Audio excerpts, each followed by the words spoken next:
Yes, baseball is a game of inches, and yesterday Austin Kearns and Corky Miller used those inches in a good way as the Reds won over the Cardinals. The offense chipped in too. Encarnacion's 10th homer, 3 hits for Todd Walker, added up 11 hits for the Reds. They win it 7-3. First place meets second place. The Reds and the Redbirds next on Fox Sports Net.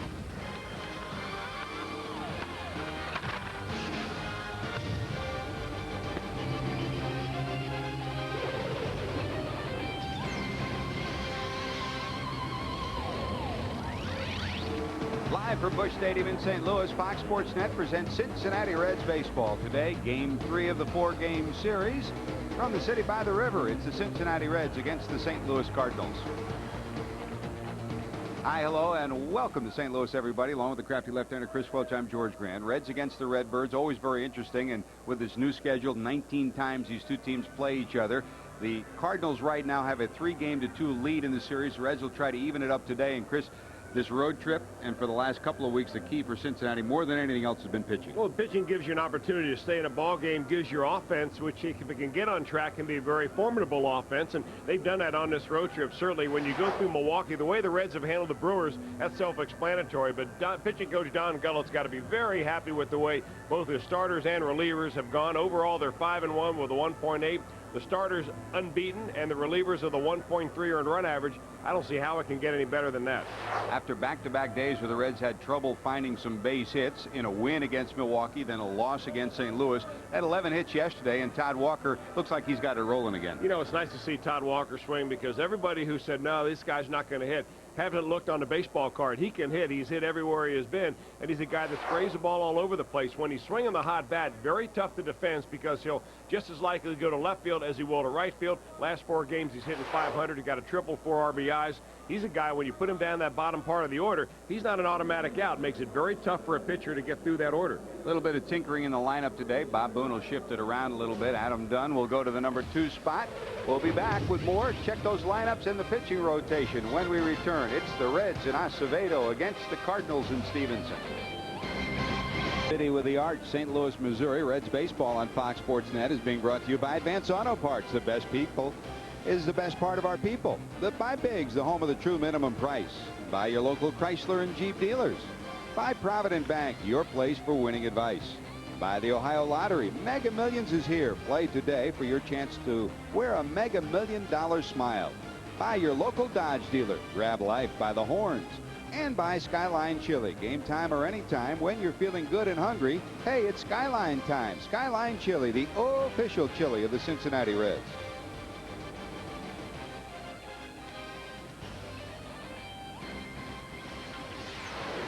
Let's check our Chevrolet starting lineup for Bob Boone and the Cincinnati Reds. In first place by 5 games in the Central Division. Barry Larkin leads it off. Adam Dunn moves up to the number 2 spot. KC3, Juan Encarnacion. His first home run against the Cardinals came yesterday, his 10th of the year. He's been hitting over 300 against St. Louis this season. Todd Walker off his 3-hit performance. Hits in the number 5 spot. Aaron Boone back as a starter after not starting yesterday. Miller behind the plate. Taylor's your center fielder, and Acevedo your pitcher. That's 1 through 9, your Cincinnati Chevrolet starting lineup. From a Reds perspective, yesterday, Juan Encarnacion, home run number 10, part of a 6, 7, and 8 trio that did great for Cincinnati. They really did, George. That bottom part of the order had guys on base. When they needed to drive them in, they did. With 2 outs, Todd Walker came through 2 times. Corky Miller added a run batted in that 6-hit inning where the Reds built up a 7-2 lead, went on to win it by a final score of 7-3. So how did 6, 7, and 8 shape up yesterday? Pretty good numbers. Yeah, those are the kind of things that really irk a pitcher too, because he gets down to the bottom part of the order thinking, hey, I can breeze through these guys. Not so when you put a combination like Encarnacion, Walker, and Miller together. Let's turn it over to the arms as we check our Jeep pitching matchup for today's ball game. Jose Acevedo against Garrett Stevenson. Yeah, both of these guys looking for their first win against this other ball club. Garrett Stevenson, who was missing in action last year after winning 16 games in 2000, and Jose Acevedo, fresh back from the minor leagues. And he's a guy that if he can throw the ball the way he's capable of throwing, he can give this St. Louis ball club a lot of trouble, but he's got to be able to spot his pitches a little better than he has so far this season. The Reds will try to keep it rolling at Busch Stadium in St. Louis today. A win would even the season series, 3 victories apiece. Cincinnati against St. Louis next on Fox Sports Net.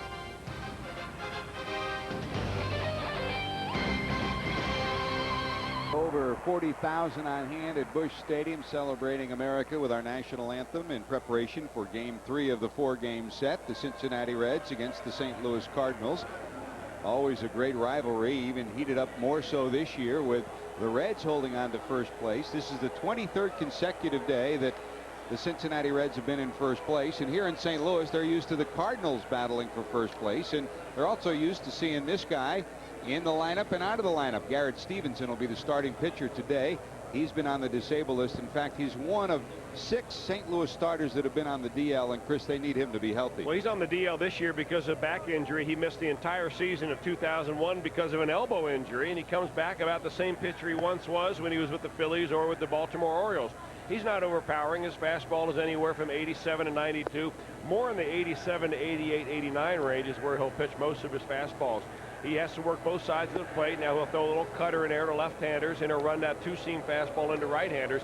But his best pitch overall, and it's one that he will oftentimes fall in love with, and that is the changeup. He's got a good off-speed pitch right there, so he'll be pulling the string and trying to get these good fastball hitters of the Reds lineup, trying to get them out on their front foot.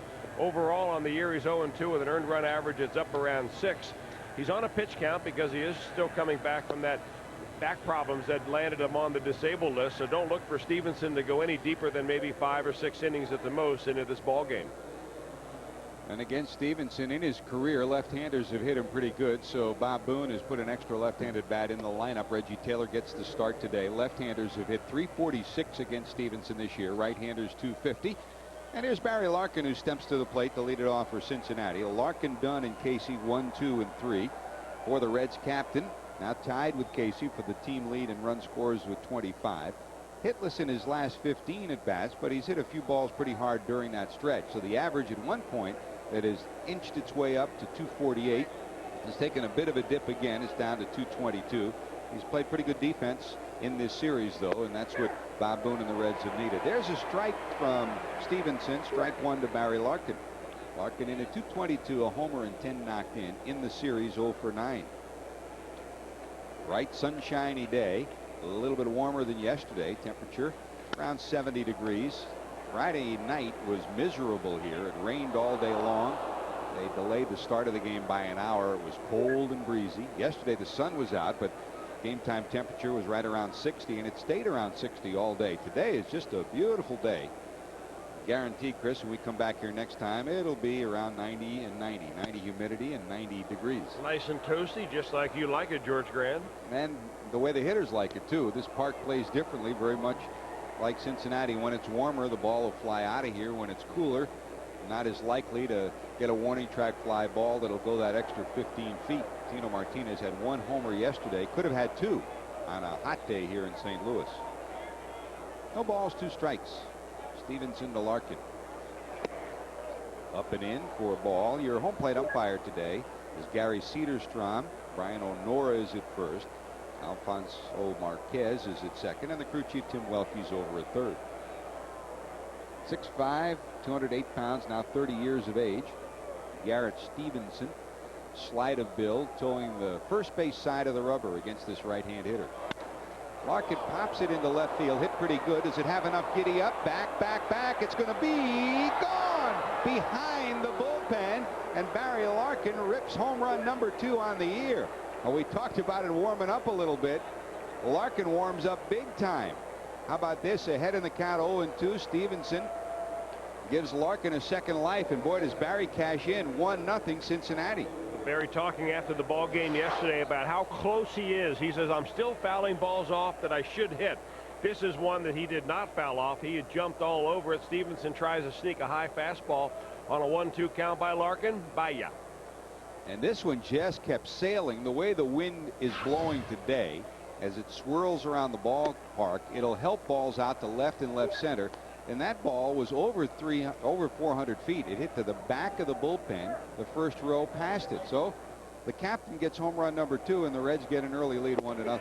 Here's Adam Dunn. Dunn batting second for the first time this year. Last year he did hit second 41 times, but this is the first time he'll be in the number 2 spot, and the Cardinals will overshift in the infield against him. Renteria's on the second base side, the shortstop, the second base side of the second base bag. The changes for the Reds in this lineup for the first time this year: Dunn batting second, Encarnacion batting fourth, and Corky Miller moves up to the 7th spot. For Barry Larkin, both of his home runs for Bob Boone this year have been out of the leadoff spot, and that's the 8th leadoff home run of his career. And the Reds lead it 1-0. Fouled at the plate. 2 balls and 2 strikes. Already underway. Cubs at Milwaukee scoreless in the first. The only National League game that's rolling thus far. Everything else getting ready to get started. American League. Yankees lead Minnesota 1-0 in the third. Baltimore, Tampa Bay scoreless in the third. Seattle 2, Boston 1 in this third inning as well. Toronto leads Oakland 4-0 in the fifth. And Kansas City leads Cleveland, the Indians, 1-0. They're now in the fourth inning. Here's the 3-2 to Dunn. Ripped down the line, curving. It's going to be fouled by about 5 feet, not much more than that. A bullet that just kept sailing. And they're starting to rustle in the seats here at St. Louis's Busch Stadium as Larkin hits a long home run, and that guy, if he was 5 feet closer to the pole, he would have had a second home run. 3-2 again. Low, ball 4. Adam Dunn takes a free pass. He's second in the league behind only Barry Bonds in walks, and he gets another one there. Let's check your Ford defensive alignment around the horn. Tino Martinez, Gold Glove caliber at first. He's had errorless streaks of 85 and 77 games in his career. Vigna, the Gold Glove winner last year, at second. Albert Pujols moves from left field to third today. Renteria is your shortstop, Edgar Renteria. In the outfield, Kerry Robinson gets a start in left. The Gold Glover, 2 in the National, 2 in the American League. Jim Edmonds in center. J.D. Drew, outstanding defense in right. And behind the plate, Eli Marrero, the third of 3 Cardinal catchers. That's your Ford defensive alignment. Here's Casey. Sean, 304 now. 7 doubles, no triples, 2 home runs, 21 knocked in. In the series, 2 for 9.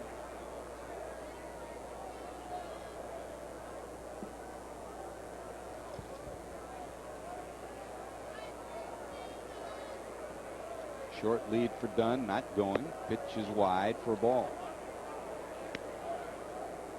Reds came out of their light hitting cocoon yesterday with 11 base hits and 7 runs. And they'd like to repeat those numbers today.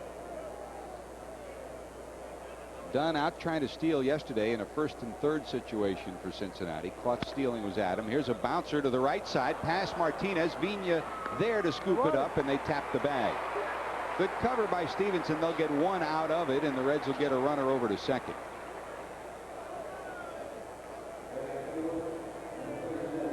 Four to 3 is your put out. 1 out, a runner in scoring position is Dunn. And you don't know, we talked about it yesterday, you don't know till the game is over. Was Dunn running on a first and third situation?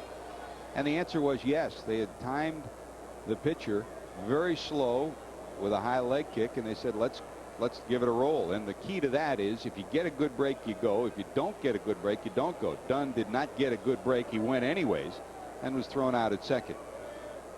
Reds trying to take advantage of the running game every chance they get. Very difficult against Mike Matheny, Chris, but a little more likely against Marrero when they have the opportunities today. Yeah, and I guess it all still boils down to the combination between the pitcher and the catcher working together to try to keep the base runner close enough. I don't think there's anybody better in the game right now than Matheny as far as handling pitchers, throwing runners out, and doing the overall defensive part of catching.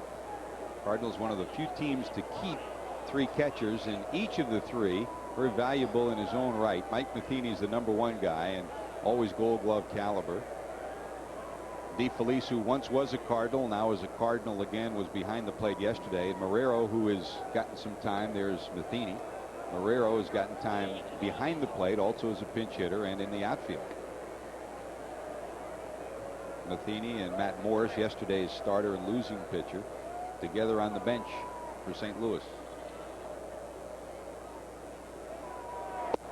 Encarnacion takes one right down the middle for a strike. Juan has hit over 300 against St. Louis. 278 overall. The home run yesterday, his 10th of the year. 4 round trippers in this month of May.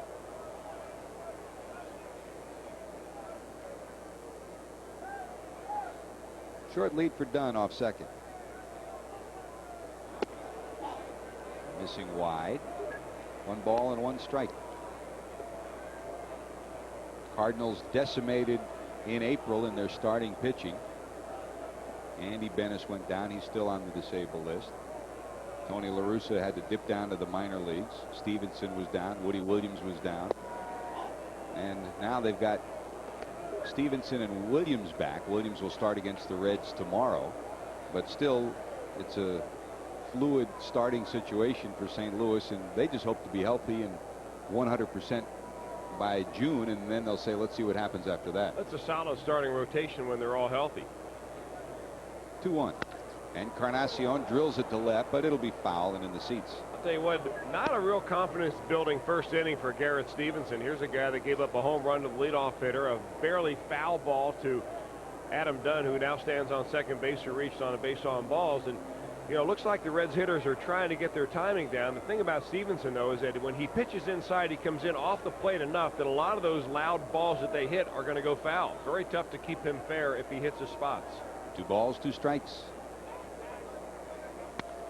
And a mix-up there. Vigna was standing on second base when the pitch was delivered by Stevenson. Oh, right side of the infield was wide open. And it looked like that Eli Marrero behind the plate was almost coming out as if it were to be a pitch out and then maybe a pickoff by the catcher. Both of these teams will throw a lot to the bases. Their catchers like to throw. That would be an unusual play, but certainly in the Tony La Russa playbook somewhere. 2-2. He got him down and in. Second out of the inning. Strikeout number 1 for Stevenson, and here's Todd Walker.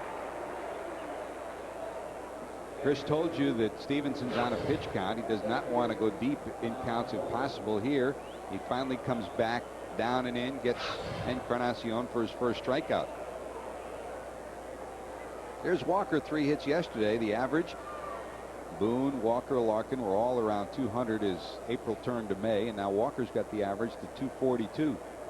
A homer, 13 knocked in, and a run out there to cash in on. He had 3 hits yesterday and a couple of runs batted in. In our Real Reds interview today, hope you had a chance to hear him describe how he's adjusted during this slump. Something rare for him. He's spread his stance out a bit, cut down on his step dramatically. And everybody has a different way to try to get out of slumps. And when by the time you get down to 200, you probably tried all of them, huh? He tried every different batting stance you can possibly try, every different approach, every different lucky T-shirt that you once had has been pulled out of the old drawer, and you've worn it from time to time trying to kickstart yourself. As Dave Duncan makes his way out to talk to Garrett Stevenson. Stevenson originally was an 18th round draft pick of the Baltimore Orioles. That was back in 1992. He then went to the Phillies in kind of a unique kind of a trade. He was in a trade to the Phillies for Todd Zeile and Calvin Maduro, and they were supposed to originally get a left-handed pitcher named Don Florence. Well, Don Florence, unfortunately for both teams, was released about a week prior to the trade. So embarrassed, they decided to throw in Garrett Stevenson, and he has turned out to be much more than just a throw-in into a deal like that. 2-0 to Walker. It's a bouncer right back to the pitcher. Stevenson will get it. Bullet throw to first. The Reds get a run out of it. Barry Larkin's 8th career leadoff home run. 1-0 Cincinnati. Vigna, Drew, Pujols due up as we go to the bottom of 1. Let's check our Chevrolet starting lineup for Tony La Russa and the St. Louis Cardinals, who start the day 5 games back of Cincinnati. Fernando Vigna, another one of those Cardinals with a career and a season average over 300 against Cincinnati. J.D. Drew hits second. Albert Pujols third. Edmonds in the cleanup spot, followed by Tino Martinez and Edgar Renteria. Kerry Robinson will get the start in the left, and he'll bat in the 7th spot. Marrero behind the plate, and Stevenson looking for his first hit of the year. The pitcher bats in the 9th spot, and here's Jose Acevedo. Jose Acevedo, who is 4-1 on the year for the Reds, that is tied for the lead, and Jose Rijo is the other guy with 4 wins on the Reds ball club. And Jose's a guy that went down to the minor leagues and learned how to keep the ball in the ballpark. In 19 innings down in the minor leagues in his 3 starts in Louisville, gave up only 1 home run, has given up 7 in 19 here at the major league level. The scatter report on Jose, he's got a live arm, a lot more trouble with left-handers than he does with right-handers, and he's a guy that needs to make his pitches, especially changing speeds on the outer part of the plate, very important, especially when you have the kind of left-handed firepower that the Cardinals have. Acevedo gets the start, going for his 5th victory of the year. You see the record really does not coincide with the earned run average. His ERA is over 6 at 6.52, and it figures against this Cardinal team that's had success against right-handers and success against the Cardinals. The Reds will have to score some runs to win this one. Here's Vigna, pain in the neck all the time, and here's Taylor, starts in and almost gets caught. That kept sailing on him. Reggie took 4 steps in, then slammed on the brakes and slipping, finally got his balance and flagged it down. Fly ball out. Vigna's retired. You know, we saw something like that a couple of times yesterday with Juan Encarnacion out there. Apparently, it's very deceptive for center fielders. Encarnacion had no problem yesterday, but still he came in on a couple of balls, only to later in that same fly ball backtrack a little bit to go deep on it. So, ball carrying better than we thought. There's J.D. Drew, and the other side of it is, after the torrential rains they've had here this week, the outfield still is a little slick. The players will tell you it's in pretty good shape considering all the rain, but on the other side of it, it's still a little wet. You see Acevedo's numbers very similar to Stevenson. Lefties have hit .343 against him. And here's another lefty. Vigna, Drew, Edmonds, Tino Martinez, Kerry Robinson, all left-handed in the lineup for St. Louis today. J.D. 287, 6 homers, 20 knocked in the series 0 for 8. The Reds have pitched him well. The key to this lineup offensively for the Cardinals is Drew, and so far the Reds have handled him. 2 away on the bouncing ball to Walker. J.D. is retired. Let's check the 4 defensive alignment for Cincinnati. Casey Walker right side of the infield. Larkin Boone on the left side. Aaron back in the lineup. He didn't start yesterday. Came in as a defensive replacement late. Dunn's back in left. Taylor gets a start in center, and Juan Encarnacion's over in right. Corky Miller behind the plate. That's your 4 defensive alignment. 2 away, and here's Pujols. Vigna, Pujols, Renteria among these starters all have career averages over 300 against Cincinnati. Pujols has a career average of over 300 against almost everybody after his Rookie of the Year last year. Albert last year, 329, 37 homers, 130 knocked in. And those figures, rightly so, made him the Rookie of the Year in a year where the National League was blessed with fine rookies. Roy Oswalt, Jimmy Rollins, and of course Adam Dunn of the Reds, all outstanding rookie seasons. Any one of them you could have legitimately voted the Rookie of the Year. Albert's been tested this year just the way Adam Dunn has. They've moved the ball around on him, pitched him inside, but he's still got pretty good power numbers. 6 homers, 23 knocked in.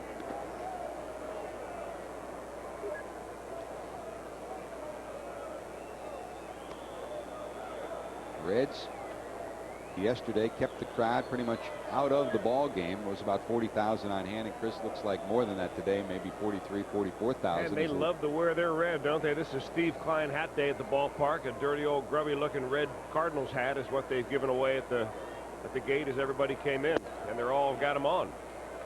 Looks like they've all been out in the parking lot dropping the tranny out of their pickup trucks. That's where it looks like the hat came from too. That's a NASCAR special right there. A lot of red, and some of it Cincinnati red in the stands today too. A lot of fans have made the drive here. That's about a 5-hour drive. Popped up in the infield, right up the elevator shaft. Corky Miller. Can he hold on? He does. 1-2-3 for Acevedo. Good first inning. Heading to the second. Reds lead at 1-0. Aaron Boone, Corky Miller, Reggie Taylor due up. Welcome back to Busch Stadium in St. Louis. Reds go to work. Top of 2. Boone, Miller, Taylor up. Cincinnati on the leadoff home run by Barry Larkin leads it 1-0. Here's Aaron, 204, 2 homers, 17 knocked in. Didn't start yesterday, had the day off. Back in the lineup today. He did come in as a defensive replacement yesterday.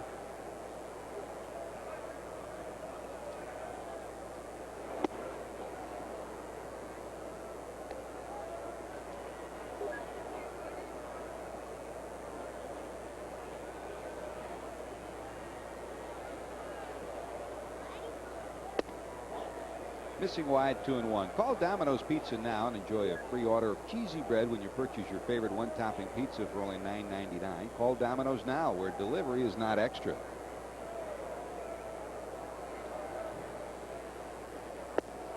Down and away, 3-1. Our congratulations to Dave Miley, who won last night. 999 victories, one more, and he hits 1,000 as a minor league manager, and hopefully he'll get that one today. Go get him, Miles. Ball 4 to Boone, and the Reds get the leadoff hitter on. Second walk issued by Stevenson, and while the Reds like to see the base runners, this is not what Dave Duncan and Tony La Russa wanted. Listed in the bullpen yesterday was Jason Simitachi, the young man who pitched against the Reds, and he is scheduled to start this week unless he has to come in early. If Stevenson were to go out early in the first couple of innings, then probably Jason would come in and take over for him. If not, then they'll go with a short bullpen today. The Reds would like to do some business early, and here's Corky Miller. 362, 2 homers, 11 knocked in.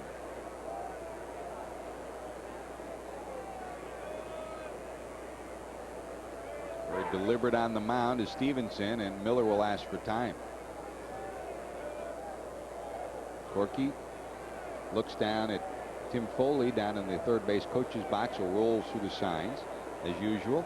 Over in the first base box, Jose Cardinal. Ray Knight not with the club today. Ray and Nancy are celebrating the high school graduation of their daughter back home. Ray will rejoin the club this week. And we send congratulations out. Graduation time, a very special time for Ray, Nancy, and of course everyone in Reds country, whether it's kindergarten, grammar school, high school, or college, you name it, it's still big, isn't it? And prom night last night too for some more schools.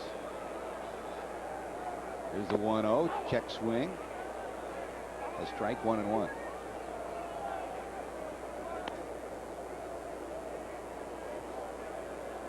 Miller hitting 7th today. Reggie Taylor behind him, and then Acevedo.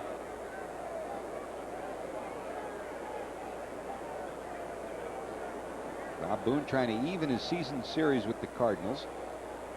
St. Louis has won 3 of the previous 5 games.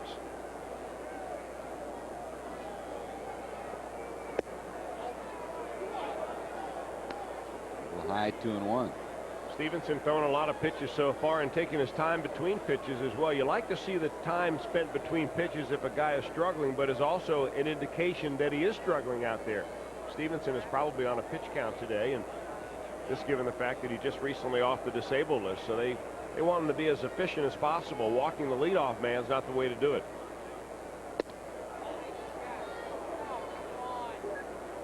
The Reds will see the other rehabbing starter, Woody Williams, tomorrow. Williams came off the disabled list, and he hasn't missed a beat. Garrett Stevenson, still they're treating him a little more gingerly after first the arm surgery and then the back problems. Williams hit the DL after pulling a muscle in his side the first week of the season. 3-1.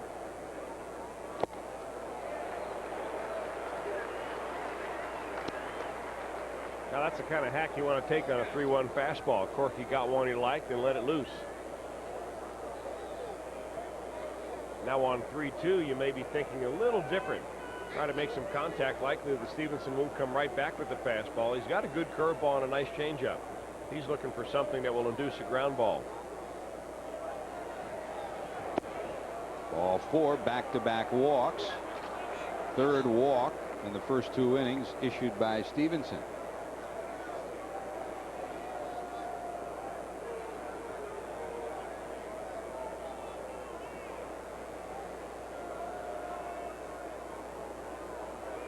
Here's a look at our Saturn light chip. This great perspective that you see in a Busch Stadium today and the surrounding area provided by the light chip. Team at Saturn. Hope you enjoy the game and the view today.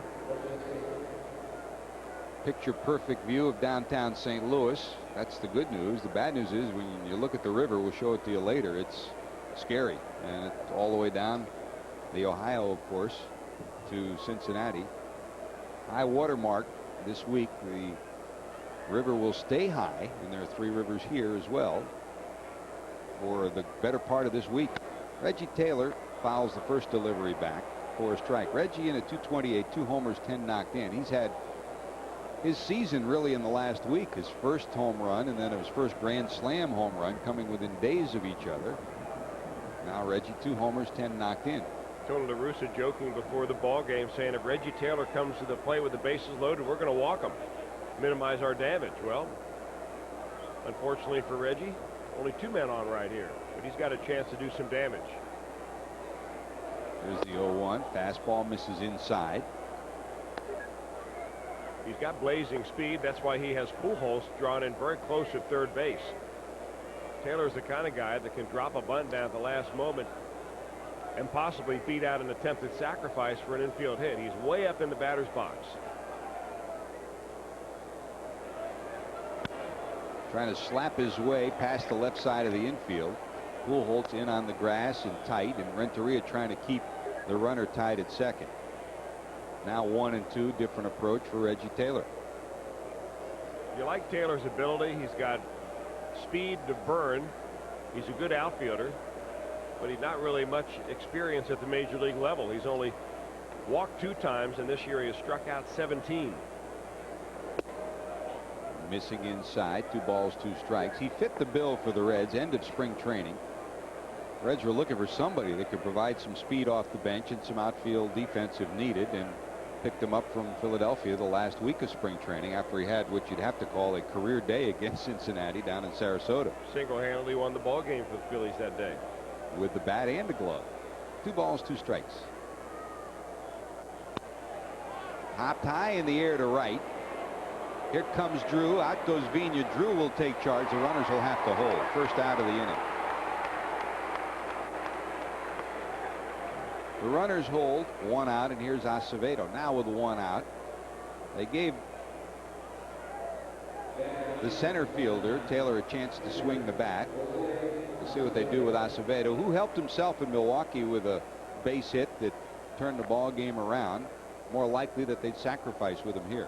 Yeah, you know what you want to do is really stay out of the double play. I mean, if there's a way that you can turn the lineup over, send up a guy like Larkin with a couple of men on base who's swinging the hot bat, you want to do that. If you let Acevedo swing away, chances are he might hit into a double play and kill the rally.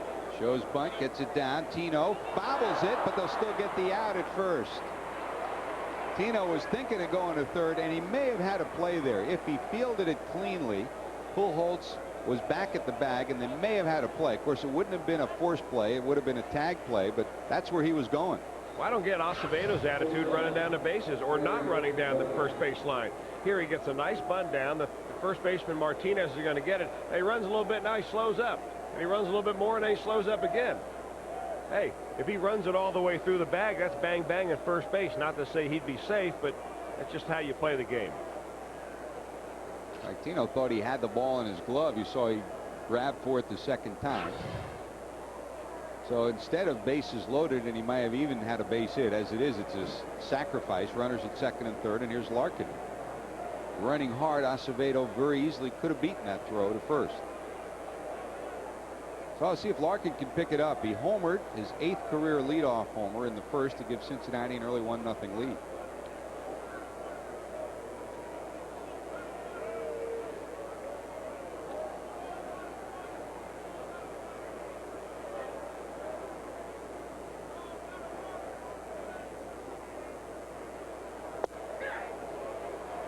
Boone breaking down the third base line, slammed on the brakes.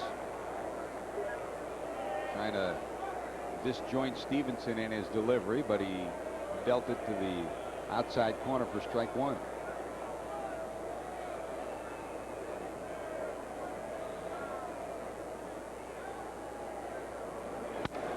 Ground ball to the right side. Vina has it. That'll do it.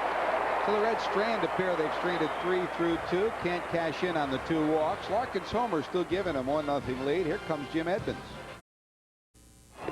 Cincinnati Reds baseball on Fox Sports Net is being brought to you by Domino's, where delivery is not extra. Get the door, it's Domino's. By McCluskey Chevrolet, home of the guaranteed credit approval. And by WCPO TV. 9 News is on your side. Resplendent day here at Busch Stadium in St. Louis.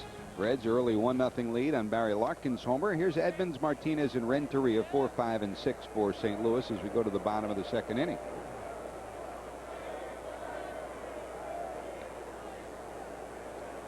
Reds and the Redbirds play 19 times this year. The Reds and Redbirds will play in Cincinnati the first week of June, June 4, 5, and 6. Then return here to St. Louis the last week of June, 28, 29, and 30. And then the two teams will wrap up their season series the last week of August and the first week of September. 27, 28, 29 in Cincinnati, and September the 2nd, the 3rd, and the 4th here in St. Louis. There's Edmonds, 328 overall, 9 homers, 26 knocked in, 1 for 7 in this series.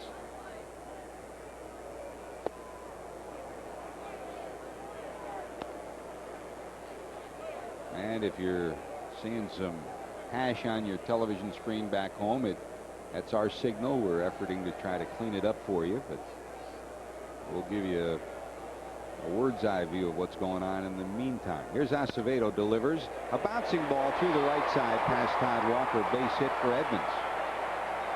So a leadoff base hit for Jim Edmonds here in the bottom of the 2nd inning. Well, it looked like on that pitch that Jose Acevedo followed the scouting report, and the scouting report on Edmonds is this, is that, you know, he likes to go the other way with the pitch. He's a very good off-speed pitcher, but when you get ahead of him 0-2, climb the ladder because he'll get burned on trying to chase that high pitch. Acevedo threw it right up there in his eyes, but Edmonds was able to throw the top hand and get that ball into right field for a knock. Here's Tino Martinez. He comes in at 206, 4 homers, 20 knocked in. Home run number 4 came yesterday. Edmonds off first. From the stretch is Acevedo. The right-hander delivers a fastball wide for ball 1. 1 ball to Tino. We talked yesterday about Tino and his son TJ at the ballpark as one of the bat boys. From the stretch, Acevedo with Edmonds off first. Delivers. Pop back and out of play for a strike. 1 ball and 1 strike. And I hadn't realized, you know, I knew years ago they didn't allow Yankee players' children to be bat boys, and they still don't. They do allow them in the clubhouse after a victory. That's the only time they do. So for TJ, it was a very special day yesterday when he was here with his dad and was there on the field as his dad homered, his 4th homer of the year. Had never had the chance to do that in New York. Edmonds off first. Acevedo delivers. The runner doesn't go. It's down for a ball. 2 balls and 1 strike.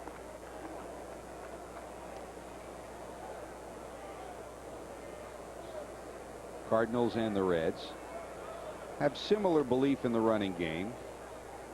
They've each stole around 30 bases a year as a team. They'll hit and run very often. Edmonds not going. Acevedo delivers in the dirt. Nice scoop by Corky Miller, and it's 3 balls and 1 strike. Jose Acevedo now going with a lot of off-speed stuff to these left-handed hitters of the Cardinals. That's good if he can spot it and get it in there for a strike. He's having a hard time getting that breaking ball over for a strike, and he gets more and more into those hitters counts. Now 3 balls and 1 strike to Martinez. He might be wailing. From the stretch, Acevedo.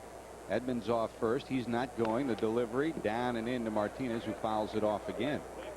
Reluctant to give Tino a fastball to deliver, sticking to the breaking ball. You know, he's been really struggling at the plate. Hit the home run yesterday, but still his batting average right around 200.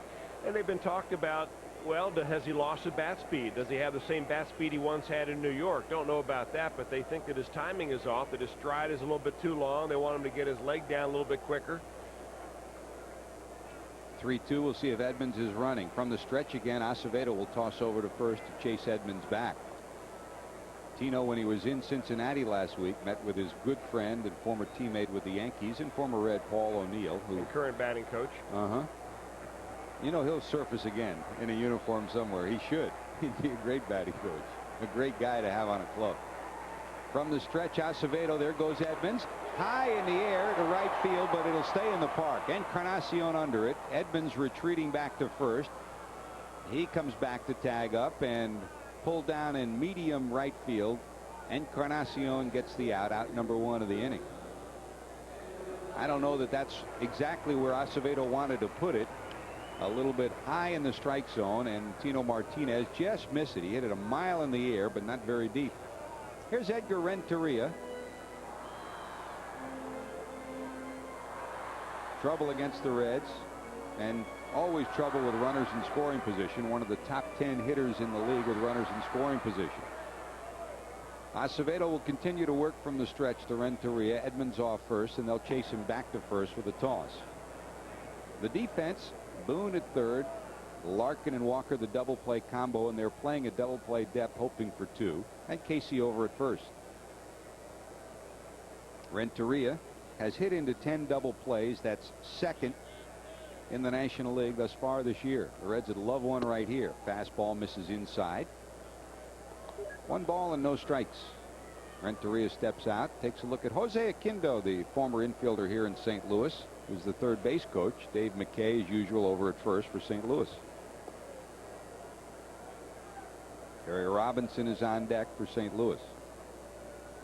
1 ball, no strikes. Acevedo from the stretch again. Runner not going. Pitch popped up into short left field. Dunn gets a late break. Coming in now, has it. Adam located it, and then hustled in, makes the catch, and there's your second out.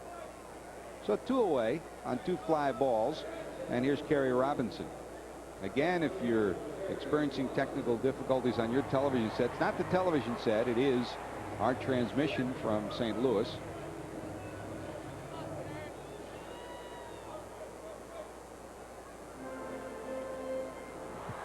So we'll keep you up to date on what's happening.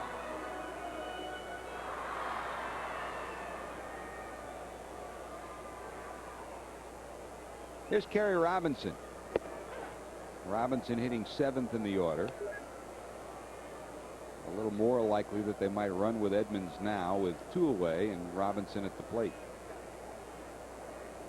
Marrero on deck in the 8th spot.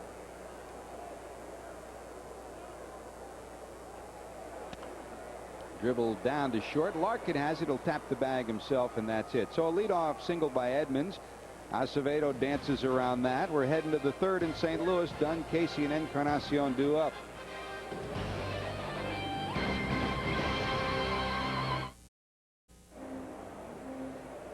Back at Busch Stadium in St. Louis. Very clear, crisp day here.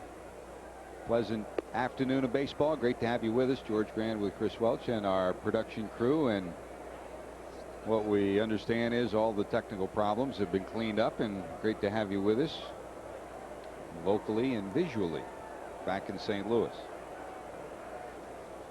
Adam Dunn will lead it off. Dunn walked in the first after Larkin homered and would look like the building inning for the Reds. But after that, Casey bounced out, Encarnacion struck out, and Walker bounced out to end the inning.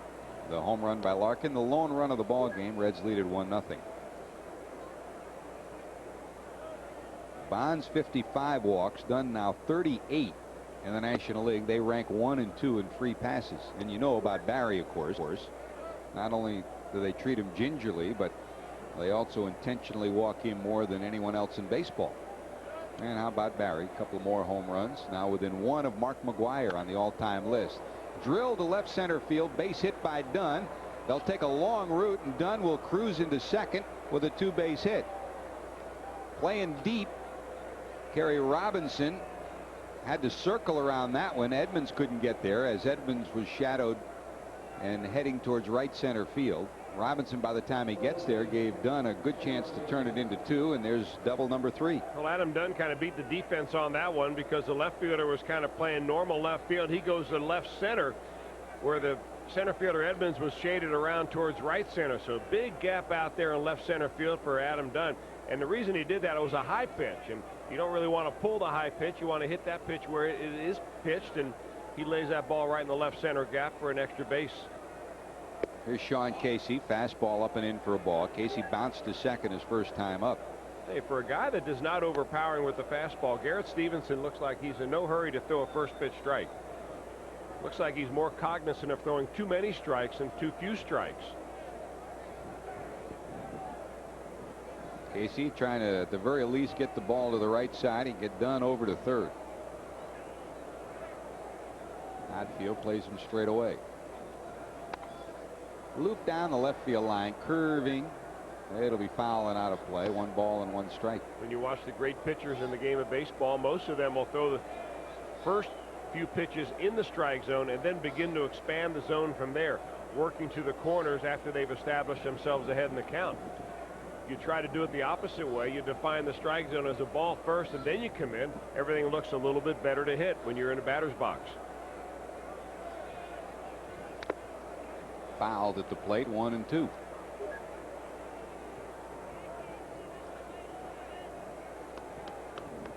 Every year, Sean, there are his career numbers against Stevenson, has 4 of his college buddies visit on a road trip. This year it is St. Louis. A couple of guys from Washington, D.C., Courtney West, Jeff Roush, Doug Buchan from New York, and John Cunningham from Boston, and they're all here for the weekend. So it's the guys getting together weekend. Are they all taking you to Zia's tonight because you read their names on TV? I tell you couldn't beat what we had last night, could gosh, you? what a place to go. Great dinner. On the hill. As usual, Jesse Jackson and Mark Balk. Pat Murray just about closed the kitchen with all they ate. They were sending out for replacements when we left. Here's Stevenson to Casey. That's a call, strike 3. Sean punched out. First out of this 3rd inning, and they don't get done over to 3rd. Hey, join us for a Van Dyne Crotty Business Day special on Thursday. Reds battle the Marlins 12:35, so take a long lunch. Head to the ballpark during the game. Drop off your business card at any customer service desk for your chance to win 4 tickets to the next Business Day special. Get tickets now for the May 23rd Business Day special, thanks to Van Dyne Crotty, the official outfitter of Reds stadium personnel. Here's Encarnacion hitting in the 4th spot. He struck out his first time up. The strikeout for Stevenson is 2nd of the ball game. By the way, if you missed it yesterday, they did sell out Friday, the final day, or sold out yesterday, the final day at Synergy against the Philadelphia Phillies in September. There still are some tickets available for Friday in that Friday, Saturday, Sunday series against Philadelphia in September. So online, it's a way to get your tickets today for that final series against the Phillies. Sold out in 40 minutes yesterday. Pitch up high, 1 ball and 1 strike. Reds baseball brought to you by your local Chrysler and Jeep dealers. Reds trying to cash in. Casey unable to get the runner to 3rd, so it's Encarnacion's job to get the run in with 1 away here in the 3rd.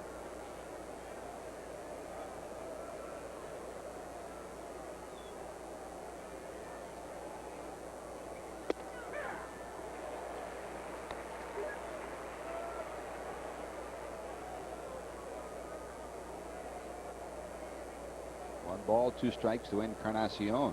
Garrett Stevenson starting to work the way Steve Traxel works, huh? He doesn't have dinner reservations until well into the evening tonight. 1-2. He got him. Well, when he's needed the pitches, he's come up with them here in the 2nd. Back-to-back strikeouts. The Reds had him on the ropes in the 1st and the 2nd. Couldn't convert, and now 2 straight batters have failed to get the runner to 3rd. Interesting the way that Stevenson's been able to pitch to the Reds. I don't know whether it's a scatter report that dictates this or whether the fact he's just finding success up there. But for a guy that is not really all that hard of a thrower, he's been able to be very successful by pitching up in the zone. Got ahead of Casey up with 2 fastballs and puts Encarnacion away with a high fastball. Here's Todd Walker. Breaking ball misses for a ball. Todd bounced back to Stevenson to end the 1st. In the series now, 3 for 7. 3 hits yesterday for the Louisiana native who's celebrating his daughter's birthday today. Katie, his wife, and Riley, their daughter, in town for this road trip. Riley born last May the 19th.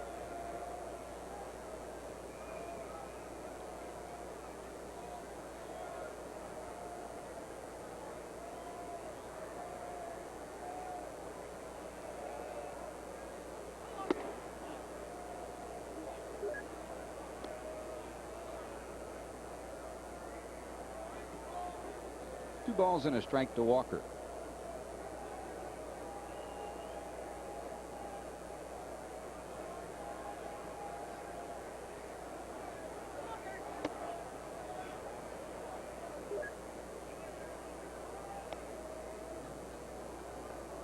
The one thing that both Dave Duncan and Tony La Russa like about the three catchers they have is that each of them takes a hand in trying to straighten out their pitching staff.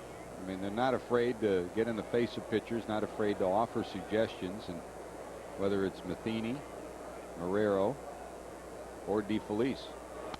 Walker to center, sinking, but here comes Edmonds. He'll get there. So the Reds get a leadoff double, but don't even get the runner to third. The old get him on, get him over, get him in doesn't work for Cincinnati in the third. Still 1. Welcome back to St. Louis. Reds 1 run, 2 hits, no errors. The Cardinals no runs and a hit. Acevedo will face the catcher Marrero. Stevenson in the top of the order, Vina. 1-2-3 first for Jose. Edmonds had a leadoff single in the second, but he was left stranded.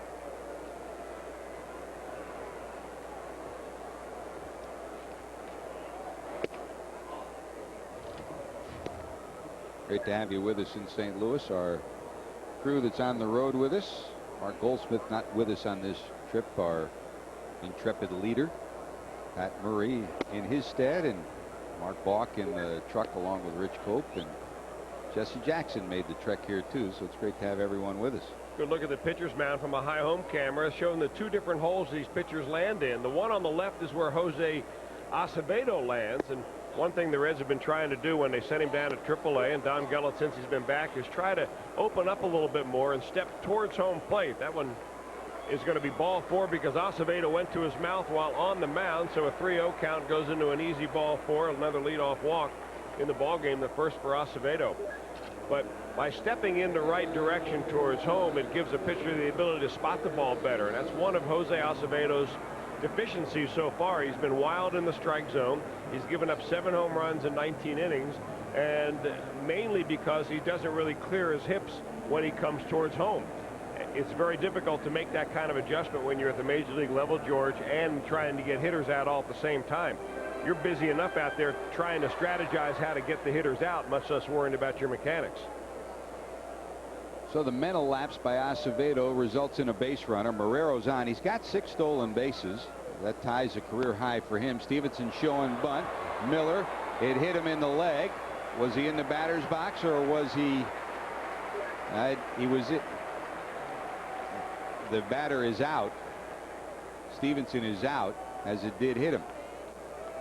It looked as if he still might have been in the batter's box, but the home plate umpire, Gary Cederstrom, clearly indicating that he was out of the box. Here, take a look. I don't think the ball ever hit him right there. He's going to jump over it right there. Cederstrom. Looked like the left foot touched it. Yeah, but I thought he gave a safe sign, and that's why Corky Miller had to complete the play to first. But either way, they're going to give him a sacrifice, and runner goes down to second base.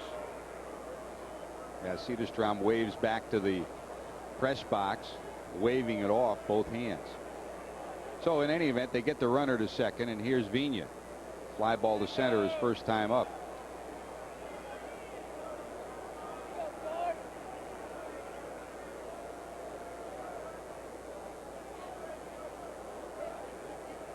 When this Cardinal offense is running full force, this is a guy who sets the table.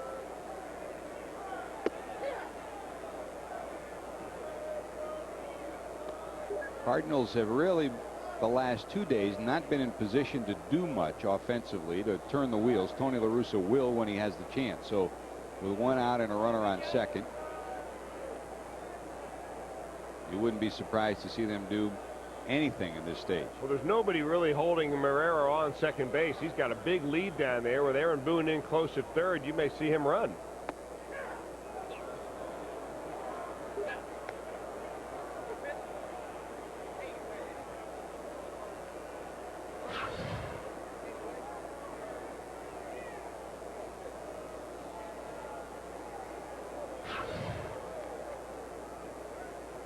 Ahead 0-2 is Acevedo from the stretch, with Marrero inching off second. He's got 6 stolen bases on the year, has yet to be thrown out. And Vina trying to take advantage of that hole on the left side.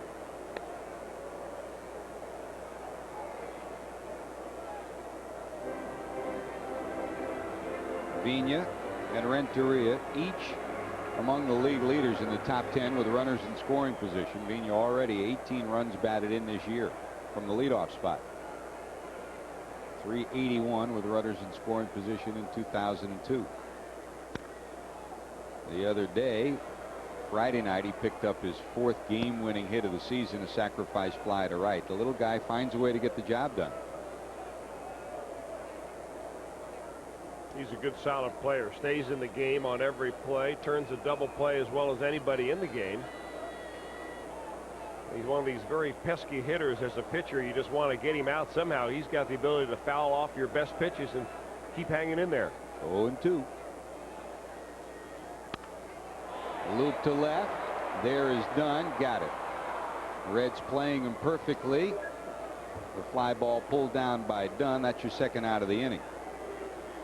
Hey, don't forget, weeknights, every weeknight after Reds baseball, you can get the best sports show, period. Tom Arnold, John Kruk, the gang bring you the show that's changing the face of sports television, the best sports show, period. Every weeknight only on Fox Sports Net.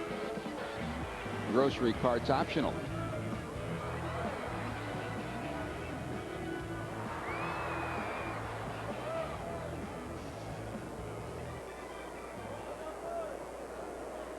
So 2 away, and here's Drew. JD bounced to second his first time up. Runner still sitting at second. Reds could not advance Dunn after the leadoff double, and the Cardinals trying to push across a tying run here in the bottom of the 3rd.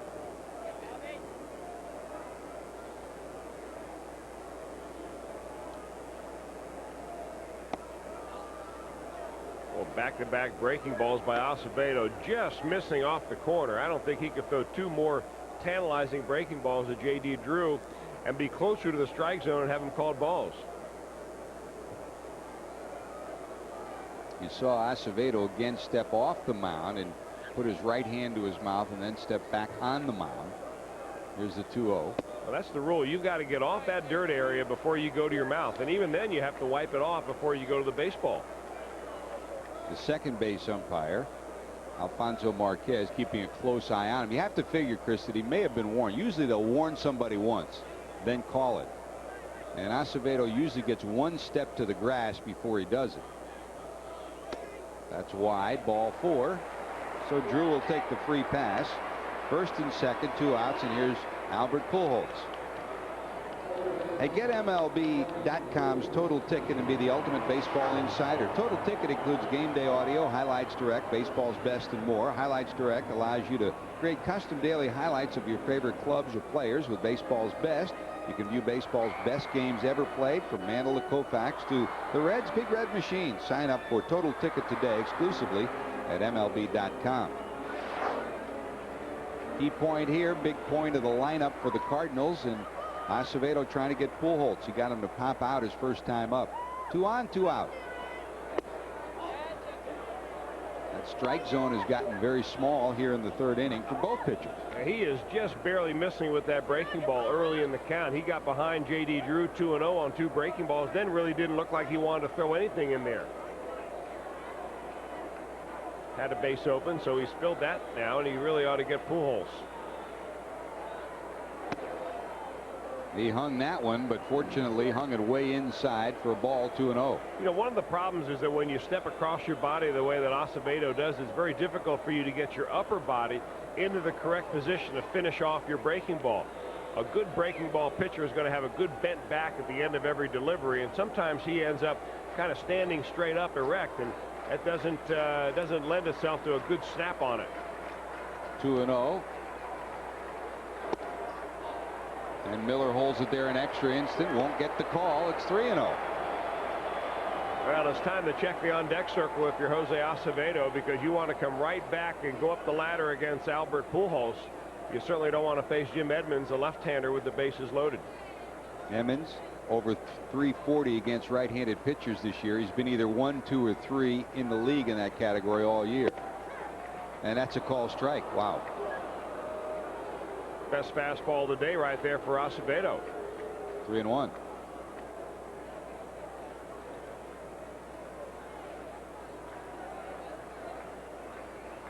You'd love a decision here.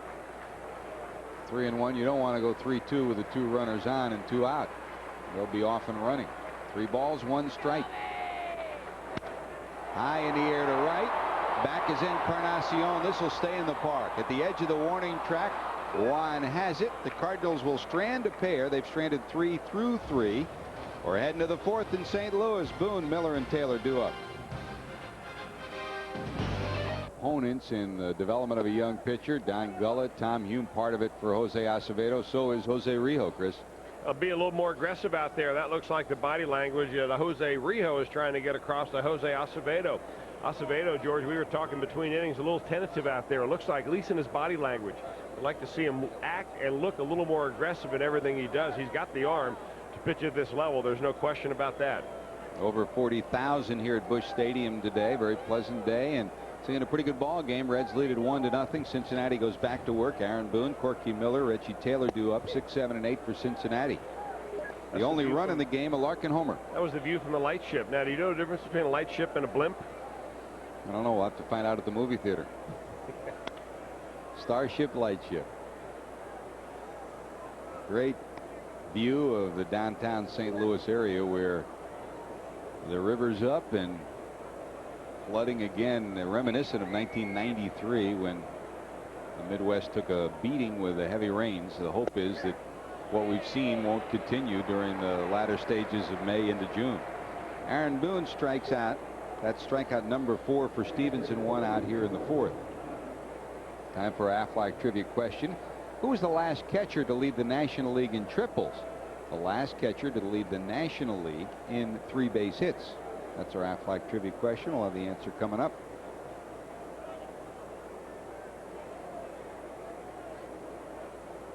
Here's Corky Miller, walked in the 2nd. Reds had back-to-back walks, Boone and Miller in the 2nd. Advanced the runners on a sacrifice by Acevedo, but when Larkin grounded out, the rally fizzled.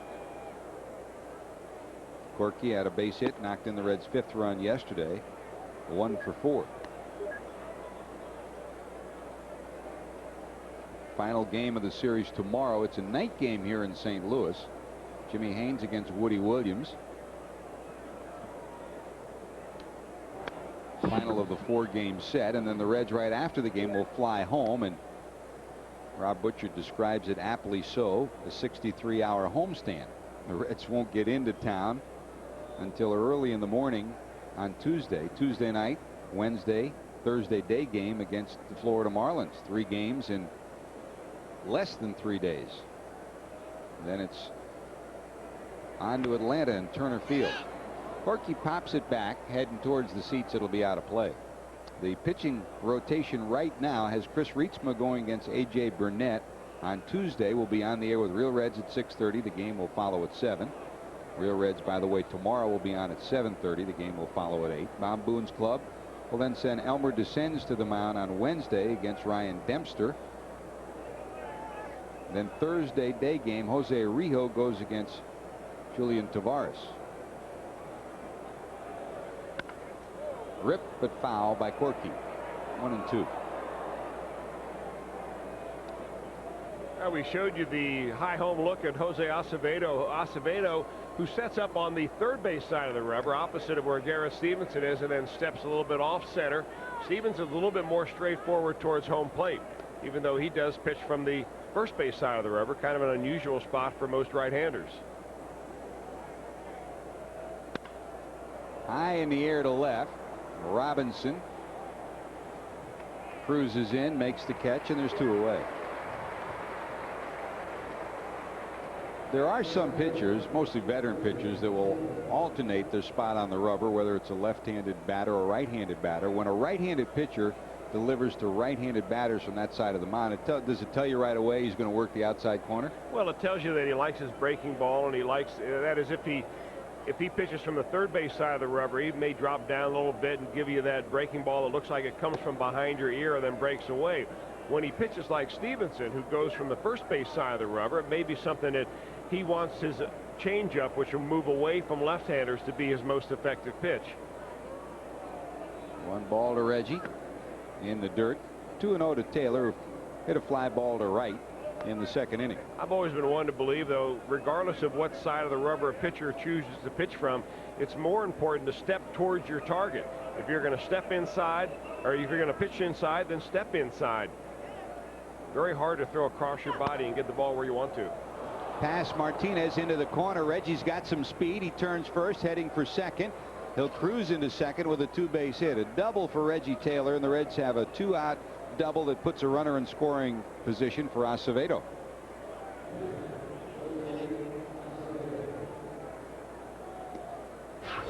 Boy, fun to watch this kid run. He really can lay him out there when he gets going. Reggie Taylor can, and he rips the ball right inside the first base bag and by Martinez. They really play Taylor as more of a slap hitter to kind of go the other way with everything, and he got the head going on that one.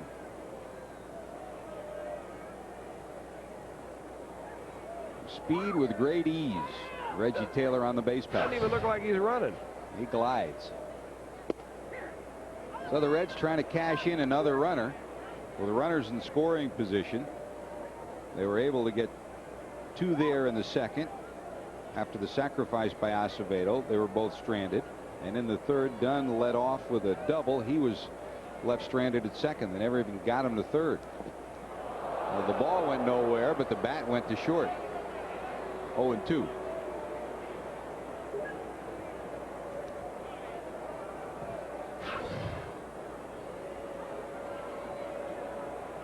Good form, though, huh? Yeah, good follow-through on that bat twirl.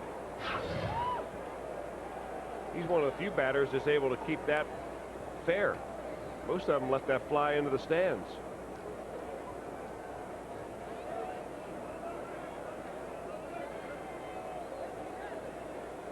Oh, and 2.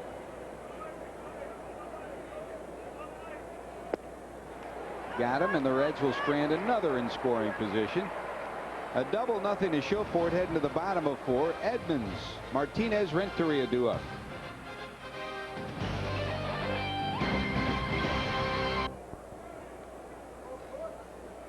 The Reds Hall of Famer Johnny Bench will be up in Cooperstown come the last week of July, and there'll be a lot of folks from the environs of St. Louis that'll be there too. Ozzie Smith will be inducted into the Baseball Hall of Fame.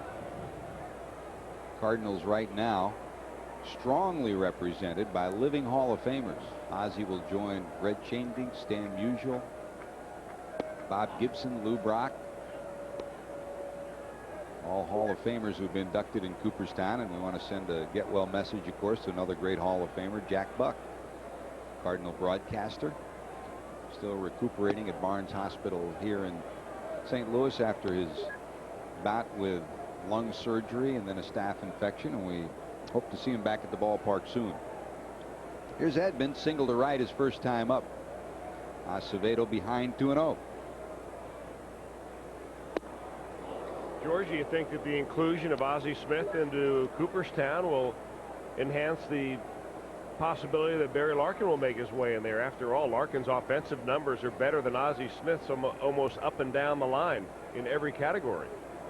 True. Ozzie over 2,500 hits, and Larkin will probably be there too. The difference is, unfortunately for Barry, Ozzie was in the league the same time he was, or Barry probably would have had 4 or 5 more Gold Gloves. Ozzie's 13 Gold Gloves, really, that was his main ticket to Cooperstown. And I think what Barry needs is a few more good offensive seasons in order to get close to the 3,000 hit figure. Right now it's probably a toss-up, and he's a long shot to make it unless he puts together 2 or 3 good offensive seasons. And if he finishes over 300 for a career average, that'll certainly enhance his opportunity to get in. Yeah, Larkin started about 5 years later, maybe 6 years later than Ozzie did in his career. It seems like now is the day of the era of the offensive shortstop. And Larkin may be compared to those offensive shortstops like Alex Rodriguez and Nomar Garcia-Pera and Jeter, guys like that, when he really ought to be compared more with his other contemporaries, such as Ozzie Smith. And you talk about the total number of hits. Yeah, Ozzie Smith still has him, but in every other category, in power and in stolen bases and so on, Larkin is much better, and they both played on World Series champions. Edmonds snared by Taylor. It almost skidded by him. A bullet shot from Jim Edmonds. Reggie Taylor, long run from right center field. This one gets by him. Edmonds has at least 2, maybe 3. So another leadoff hit for Jim Edmonds. This is single. There's a runner at first, no one out. Didn't look like Reggie Taylor really knew how he was going to field this ball. He just knew that he better get there pronto and somehow get his body in front of it. And he does a good job in keeping that ball in front of him. Somehow he gets it in his glove. Look what I found. Hey, you keep Edmonds to a single on that hit, and you've done a good job. So Edmonds back on first. Here's Tino. Fly ball to right his first time up. Down low for a ball. You go back to the last out of the 3rd inning. That fly out by Albert Pujols after Acevedo got down 3 balls and no strikes to him. That was huge, especially with Edmonds coming up. That would have been bases loaded with Edmonds, and then followed by Martinez. 2 tough lefties.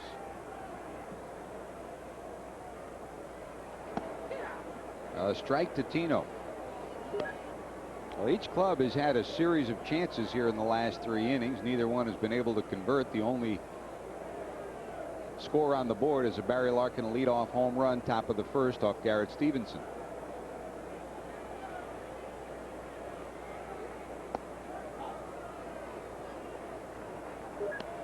Two balls, 1 strike.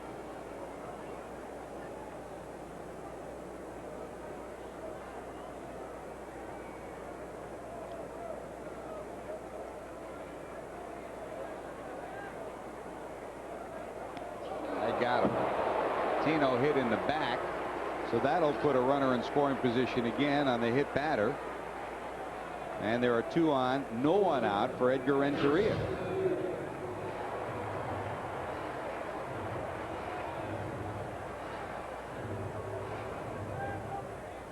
You want to pitch Tino Martinez in.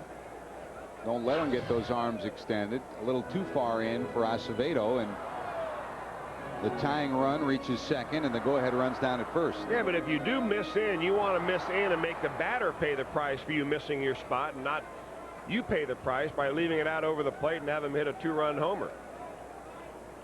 Here's Renteria. Line drive center. Here comes Taylor. It'll drop in front of him. So the bases will be loaded with no one out. Wise play by Reggie Taylor. A decision, a momentary decision. Do you try for the shoestring catch? If you don't, it's all the way to the wall. 2-run score easily.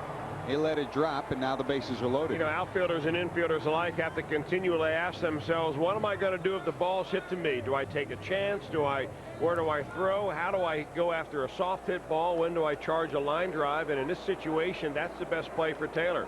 Keep that ball in front of you. Still no damage done. The Reds have a chance of getting out of the inning yet, but if that ball gets by them, a couple of runs are scored, and boy, it changes the whole complexion of the ball game. It also means they'll get up and start to rustle around in the bullpen for Cincinnati now. A single, a hit batter, and a single. Bases loaded, no one out for Robinson. Pitches up high. And now Acevedo not loading up very good on his back leg as before he starts forward. Just trying to rush things a little bit, trying to get things done too quickly, and he's flying open. There is Luis Pineda.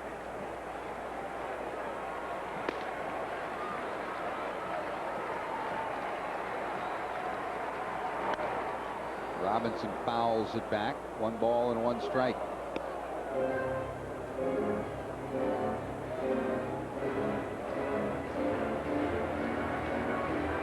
Gary, very valuable guy as a pinch runner and an extra outfielder, and off the bench for Tony La Russa.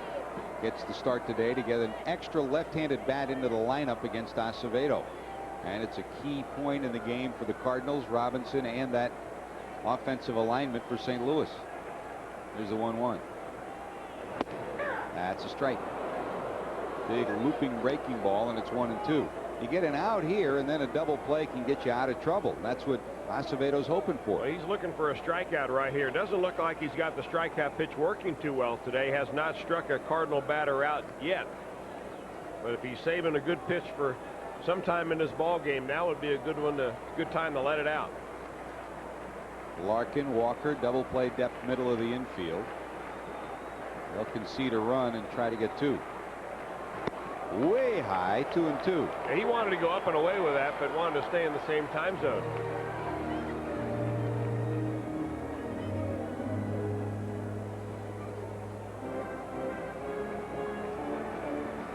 Mark Berry next to Bob Boone today, the usual spot that Ray Knight is camped in. Berry's come in from the bullpen with Ray gone for the high school graduation of his daughter.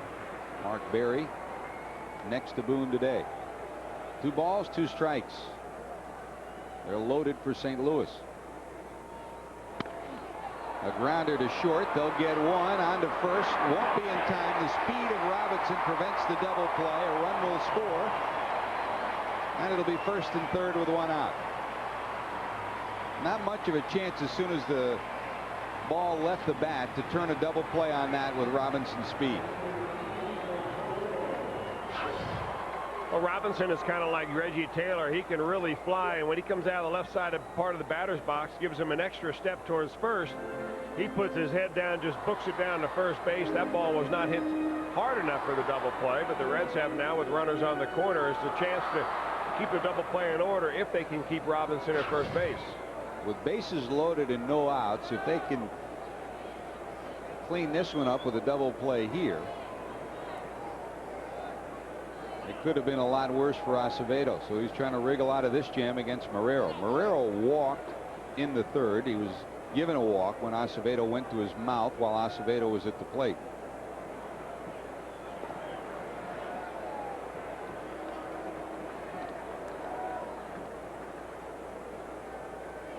Robinson, great speed at first. The decision for La Russa here is, do you send him on a straight steal, try to get 2 runners in scoring position, or do you work a first and third and try to get the run home? More likely they'd straight steal with him. Good speed.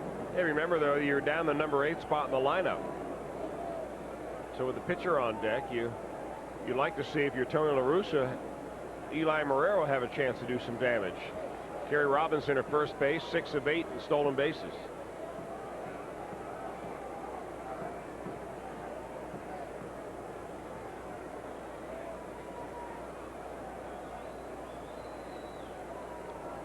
Runner not going. Down and inside. 2 balls and no strikes. Edmund singled. He scored. Martinez hit by a pitch. He's over at third. And Robinson down at first. Pineda continues to loosen. And they're starting to get up and toss in the bullpen. So if this inning is prolonged, with Stevenson due up next, and in the on-deck circle, Tony La Russa may pull the plug on his right-hander. Stevenson has gone 4 innings. He was on a pitch count coming in, so it's not likely he'd go more than another inning or so after this anyways. Bigger lead for Robinson. He's not going. Rich Cope down in the truck tells us that through his first 4, he's tossed 73 pitches, so he's within striking distance of where they want him to be, around 80 pitches or so. Yeah, they thought 80 pitches might get him through 6. Not on this day. 2 balls, 1 strike.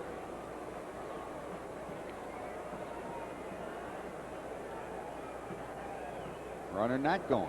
Swing and a miss. 2-2.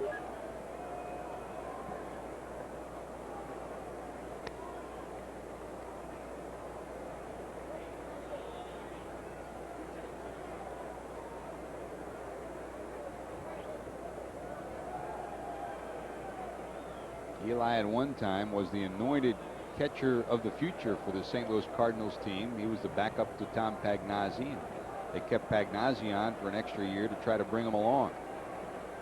Thyroid problem and injuries have really sidetracked his starting capabilities. Runner not going. Deep left field. Back is done. Warning track wall, and that is gone. 3-run home run for Eli Marrero. And with 1 swing of the bat, Acevedo's in a big hole.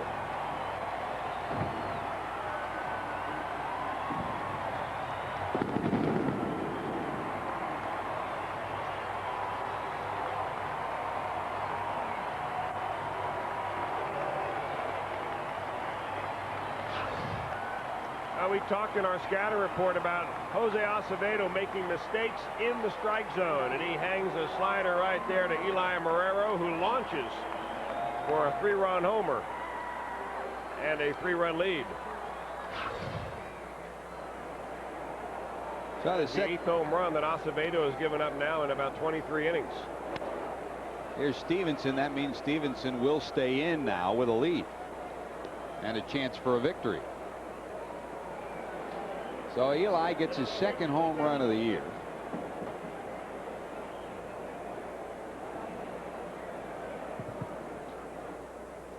Three different games, 3 different starters behind the plate for the Cardinals. And today Marrero's wielding the big bat for Tony La Russa. The 3-run home run gives St. Louis now a 4-1 lead.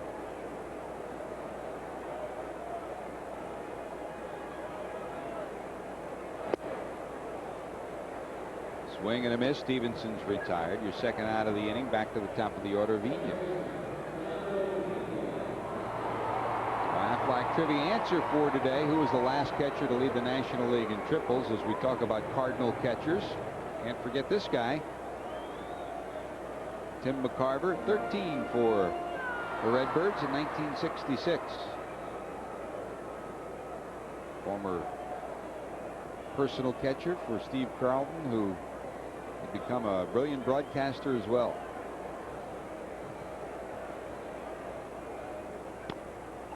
Vigna fouls it off his foot for strike 1. Making pitches is an art, and it's something young pitchers have to learn to do, especially when you're in trouble. Here's another look at Vigna's pitch off his right foot, right ankle, for strike 1, and that's something Acevedo is still having trouble doing, making pitches. Yeah, you know, George, is one thing making pitches. It's another thing making pitches when you absolutely have to. And in a situation like that, even though it is only the 4th inning, that's a game situation for Jose Acevedo. He's got to make a better pitch to Eli Marrero in that count than hanging that breaking ball right there. And remember, sometimes it's mental, sometimes it's physical. I really think in the part of Jose Acevedo, his delivery is such that is really never going to lend himself to a lot of consistency, because he just is not able to get his body in the right spot to finish off those pitches. 1 strike to Vigna.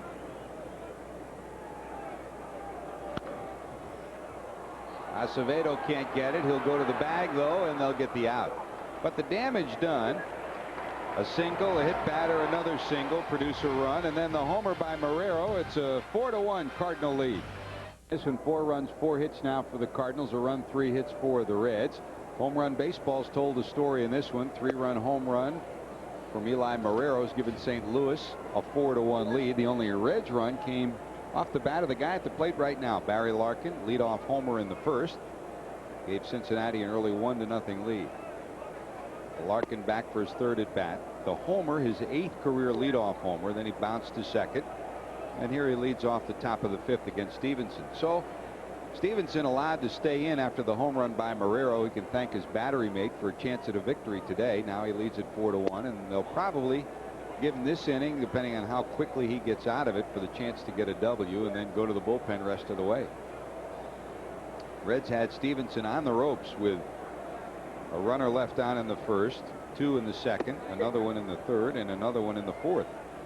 3 straight innings they've had runners in scoring position, unable to get them home.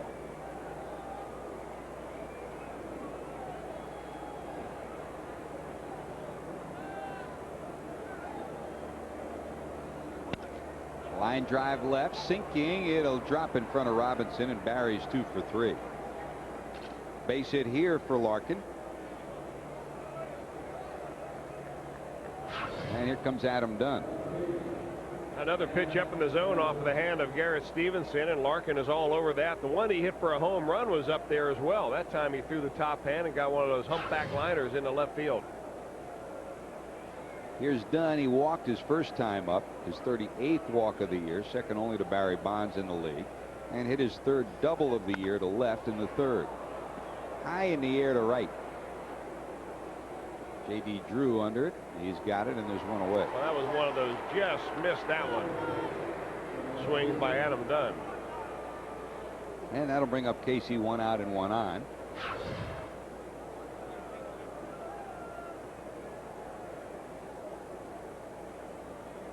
That's one of those just miss him, toss the bats too. He knew he just missed it. So Adams retired, 1 out, 1 on, and here's Casey, bounced to second and struck out. I want to send our congratulations out today. We updated you earlier on Dave Miley down at Louisville. Yep, he won 5-0 today. Miles picks up his 1,000th managerial victory as a minor league manager. They'll get one at second, on to first. Casey doubled up. So the Reds get another base runner. Can't do anything with it. Congratulations to Miles. But so far, the Reds are trailing in this one 4-1. Numbers from last night: pick 3, 520-520. Pick 4, 9175-9175. Super Lotto 417, 28, 41, 42, 47. 417, 28, 41, 42, 47. And the special number 18. Hope you had a winner last night in the Ohio Lottery. Reds trying to come up with a winner today, but they'll have to come up with their 12th comeback win of the year to do it. They trailed the Cardinals 4-1. Hits are even at 4, but a 3-run home run by Eli Marrero has given St. Louis a 4-1 lead. J.D. Drew, who's bounced out and walked, will lead it off. Pujols and Edmonds will follow. Just as the Reds did most of their business yesterday, 6, 7, and 8 in the order. Same story today. Robinson a run batted in, Marrero a 3-run home run, and all of them off that guy, Jose Acevedo. 2 balls and 2 strikes on the scoreboard in the National League. Atlanta and Colorado, they're scoreless in the 3rd. Milwaukee pushed across a run, leading the Cubs in the bottom of 7 at Milwaukee 1-0. How do you figure it? Reds beat up on the Brewers, and the Brewers turn around, beat up on the Cubs last week, and they're doing the same this week. Things are not happy in Wrigleyville.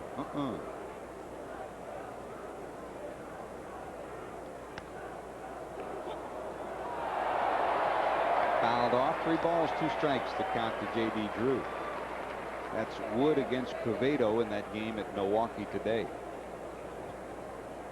Reds start today with a 5-game lead over the Cardinals, and Bob Boone's club a 5-game lead over Houston too. Tonight Pittsburgh's at Houston in the Sunday night game. Wells against Malicki, the scheduled starters. A leadoff walk, and you have a feeling that Bob Boone will not wait long and give Acevedo much of a rein here in the 5th inning. He already trails 4-1. Live aerial coverage of today's Cardinals Reds game being provided by the Saturn Light Chip. Saturn, proud to be a part of Fox's coverage of Major League Baseball, and some great shots of the downtown area here at Busch Stadium in St. Louis.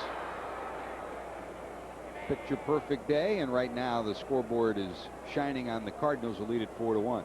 Tough spot in the order here. Here's Pujols, who thus far Acevedo's been able to control. A pop up and a fly ball to right. There goes the runner. The throw will be high. Larkin will track it down in center field. Drew couldn't locate the ball, so he'll hold. Drew never looked. I guess it was a good decoy by Todd Walker, made Drew think that he had fielded the ball cleanly.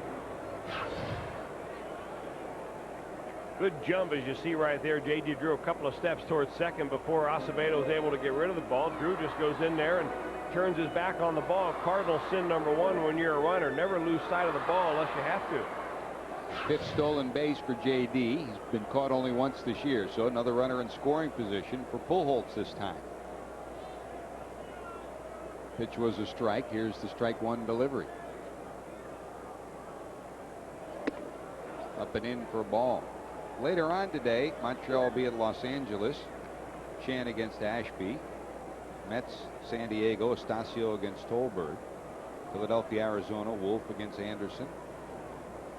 Florida, San Francisco. Beckett against Jensen. It's your National League scoreboard. There's a strike in the American League. Going to the 9th inning, the Yankees lead Minnesota 3-0. Robin Ventura's hit another homer, his 11th of the year for the Yankees.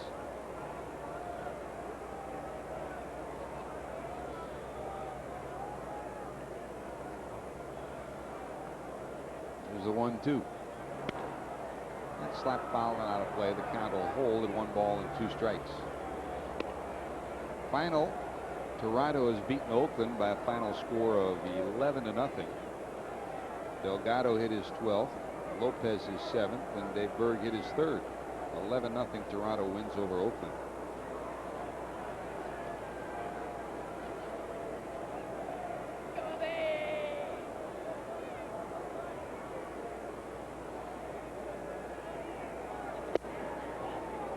Missing wide, 2-2. Anaheim at Chicago to play the White Sox.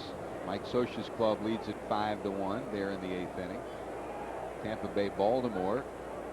Al McRae's club leading at 3-0. Top of 8 in Baltimore. Texas and Detroit. Tigers lead at 2-1. They're now in the top of the 6th at Comerica Park. Popped up again in the infield. Larkin battling the sun. Got it. Pujols retired for the 3rd time. First out here of the 5th inning. Also in the American League at Fenway Park, Red Sox with a run in the 1st, 2 more in the 3rd, leading Seattle 3-2. Top of the 9th inning at Fenway. And Cleveland leads Kansas City now 4-2. They got 4 runs in the 6th inning. They're now in the top of the 8th inning at Jacobs Field. Here's Edmonds. He started the rally in the 4th with a base hit. He's 2 for 2, and he later scored the first run in a 4-run inning for the Cardinals.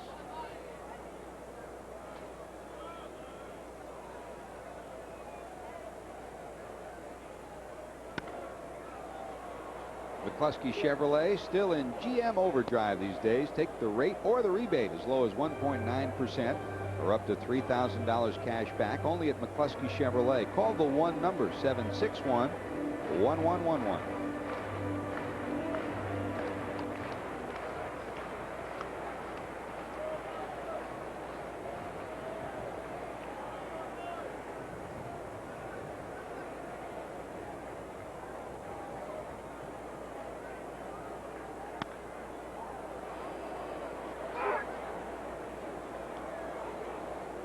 Drew big lead off second, and just watching the body language of Barry Larkin with 1 out and the runner in scoring position. He takes a little bigger lead. Don't be surprised to see Miller unload one down to second base.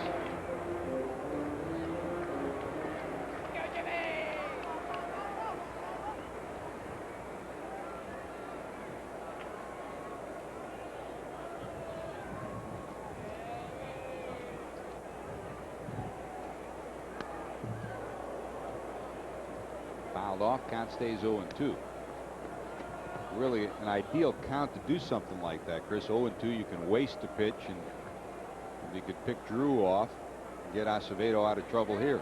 Well, Edmonds is a guy that if you've got some stuff you can go up the ladder on, but he's getting the idea against Acevedo. He's already picked up a couple of knocks against Jose on the day.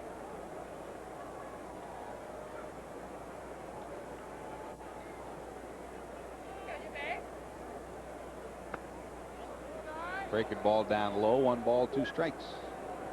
Well, you know, Jose Acevedo's trouble throughout the year has been against left-handed hitters, and this is updated with today's action against righties and lefties. Lefties today 2 for 9, righties 2 for 7 with a 3-run bomb by Marrero. But overall, lefties about 100 points better than they are righties against Acevedo. That's really because the breaking ball is not as effective.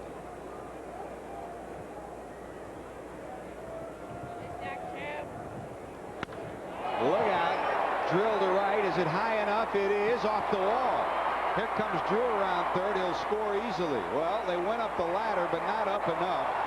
Edmonds thought he had a round tripper. This one hits the wall, plates a run, and it's now 5-1 St. Louis. That'll get him up in the bullpen for Cincinnati again.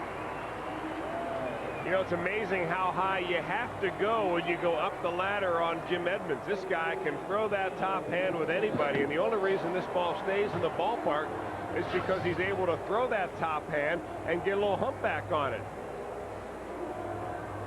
He thinks it's possibly out of here. Jose Acevedo, he's got to feel the same way. That high fastball right there, just not high enough. It comes back in and hits the top of the wall. Stays in. That's a long single, but he picks up a ribby. So 3 straight singles This one produces a run for Edmonds. He's 3 for 3, and we showed you the numbers early talking about Edmonds. He's been either 1, 2, or 3 against right-handed pitching all season long, and he continues his torrid string against right-handed pitching.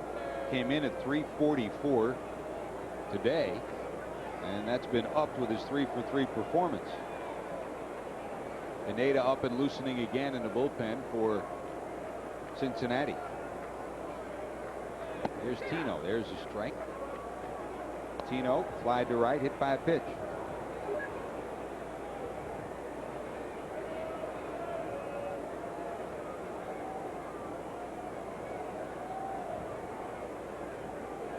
Talk about the intangibles of baseball and a team and how it comes together. Down and into Tino. When you walked into the New York Yankees clubhouse the last few years, you didn't have to say anything. You just looked around the clubhouse, and the 3 focal points of leadership were this guy's locker, Tino Martinez, Paul O'Neill, and Scott Brocious. Each led in their own individual and unique way. It wasn't just one person that's led the Yankees during this run. Each of them a key component. Fouled at the plate, and to replace all 3 of them in 1 year, a tall order, and so far it looks like the Yankees haven't missed a beat. You can't replace Paul O'Neill or Tino Martinez or a guy like Brocious, but they've certainly replaced some offensive numbers. The question is, will they still have the same gutty determination when crunch time comes in September and October? They still have that fine starting pitching out there that gives them a chance each and every day, followed up by the best closer in the game. Here's the 1-2 to Tino. Half swing. Did he get enough? Towards the corner, curving. It'll be in the seats and out of play. A foul ball.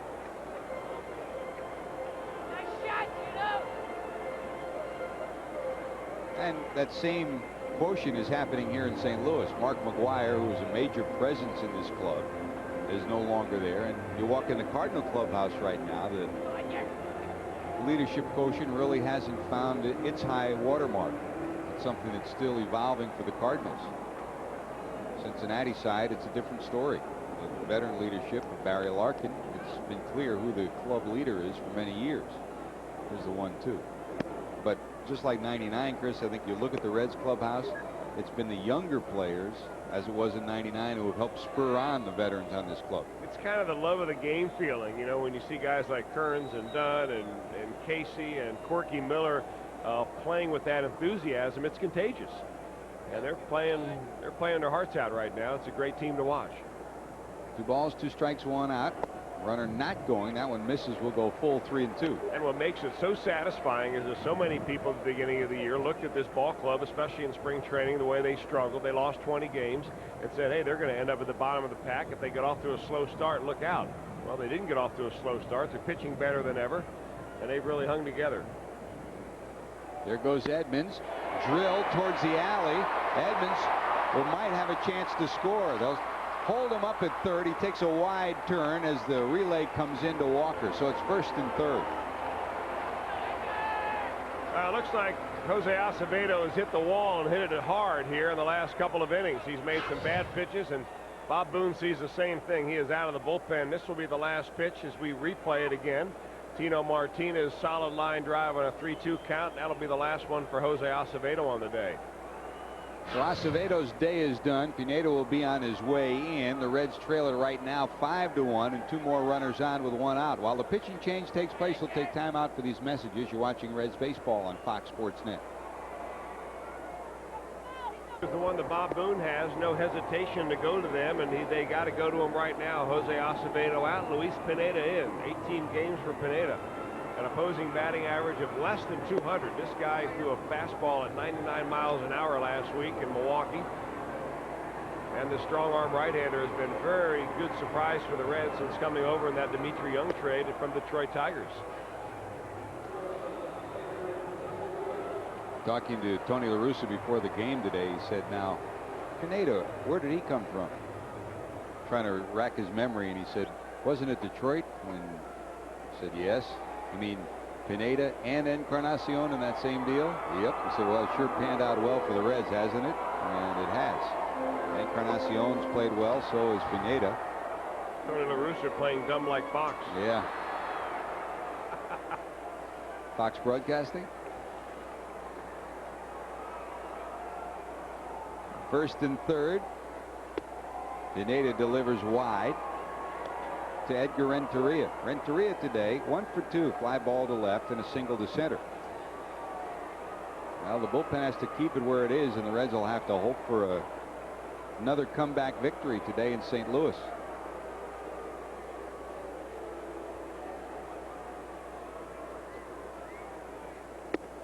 Way high, 2-0. Satisfy your appetite with the quick, great taste of JTM's delicious sandwich kits. Choose from the beef Philly cheesesteaks, the chicken Philly cheesesteaks, or JTM's original steak hoagie kits.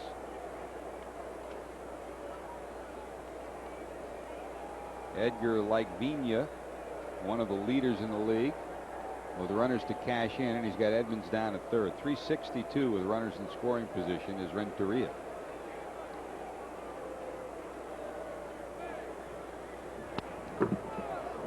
Two and one.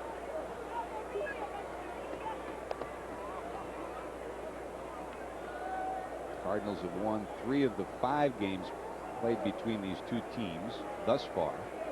Reds love to win today. You assure yourself of leaving town the same way it was when you came to town, with a lead over the Cardinals. They start the day with a 5-game lead over St. Louis and Houston.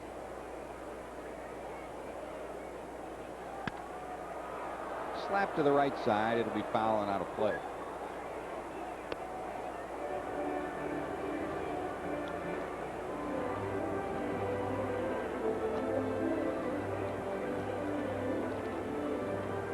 Bullpen game now for Bob Boone, Tim Foley, and Don Gullett.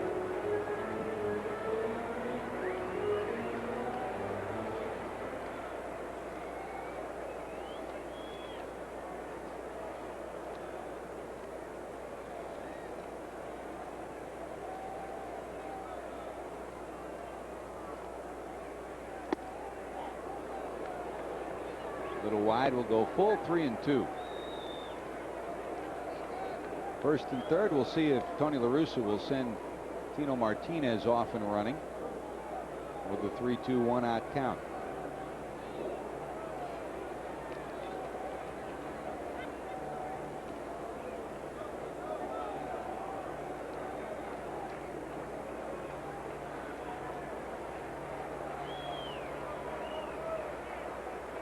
Runner not going. A bouncer down to first. They'll go to the plate. Edmonds retired. Trying to avoid the double play. Edmonds charges from third. Reds don't turn 2, but they cut off the runner at the plate. Edmonds retired. Second out of the inning on the 3-2 putout. Boy, not really sure about that base running tactic by the Cardinals. This ball right to Sean Casey. He's got all day, too, and he takes all day just to make sure he delivers a perfect strike there to Corky Miller. Miller does a good job blocking the plate, and Edmonds is dead meat at the plate. So a little bit of defense right there by the Reds. I guess when you're 4 runs up like the Cardinals are, you can take a chance that maybe the Reds will try to go for 2 in that situation and not get it. So it remains a 4-run ball game. 5-1 St. Louis leads. And now with 2 away, Pineda can get out of this without any further damage. Here's Robinson. Carey bounced to short and bounced into a fielder's choice last time up. That plated the tying run for St. Louis, tied the game at 1 back in the 4th. A bouncer to short. Larkin has it over to Walker. That'll do it. So a couple of ground ball outs from Pineda. He got what the Reds needed. But before that, Cardinals added an insurance run on Edmonds' run scoring hit. It's 5-1 St. Louis. There's your look at Busch Stadium in St. Louis, the perspective of the Cardinal ballpark, courtesy of Saturn and the Saturn Light Chip, entire Saturn Light Chip team. Hope you enjoy the ball game and the view from high above Busch Stadium. Over 40,000 in the ballpark today. And for the first time in a couple of days, they have a chance to see a Cardinal lead. Reds will have to play some comeback baseball. Placido Polanco comes in at third base for St. Louis, and a new pitcher, too.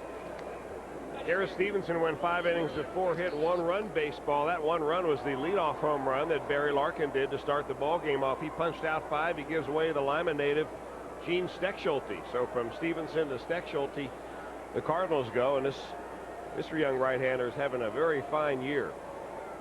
A guy that didn't start to pitch until he started his pro career. He was always an infielder throughout high school.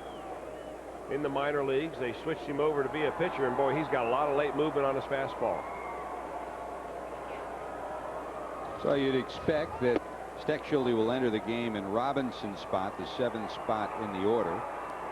Polanco would enter in the 9th spot, the pitcher's spot, in the double switch. Encarnacion 0 for 2, 2 strikeouts. Bloop to right, sinking, it will drop for a hit. Juan takes a big turn, will hold there. So a leadoff hit for the Reds here in the 6th inning. Juan Encarnacion has hit enough line drives right at him this year to be rewarded with a few of these. He'll laugh about it, he and Jose Cardinal down at first base, but he'll take it. The Reds need base runners.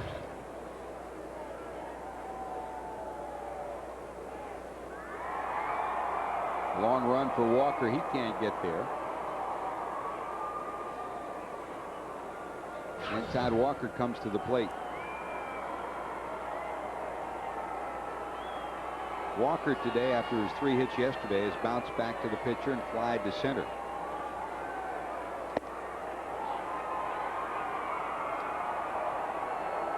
Steckschulte, the Ohio native, has been a Reds killer thus far this year. He's pitched well against Cincinnati and pitched well, period.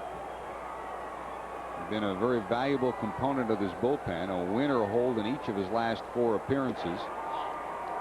Had a hold Friday against the Reds.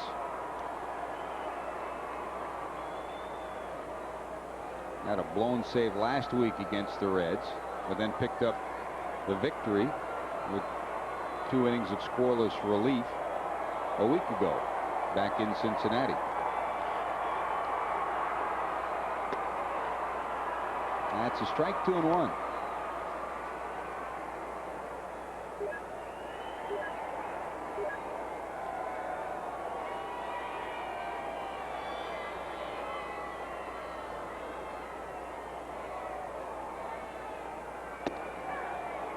Count even, 2 balls, 2 strikes. Crudale, Hackman, Steckschulte, Timlin, Veers. The right side of this Cardinal bullpen, only one left-hander, Mike Matthews. You know, Steve Klein still on the disabled list, even though he was honored today in a Steve Klein Dirty Hat Day. Swing and a miss. Walker's taken care of by Steckschulte. So 1 out and 1 on. First strikeout for Steckschulte. Don't forget, more Reds baseball coming your way. The wrap-up of this series tomorrow. Real Reds at 7:30. Game will follow at 8. Reds against the Redbirds. Final of the 4-game set. Woody Williams will go for St. Louis. Jimmy Haynes will go for the Reds. And don't forget, we'll be back with you on Monday, too, from Cincinnati against Florida. It'll be Real Reds at 6:30. The game at 7 on Monday.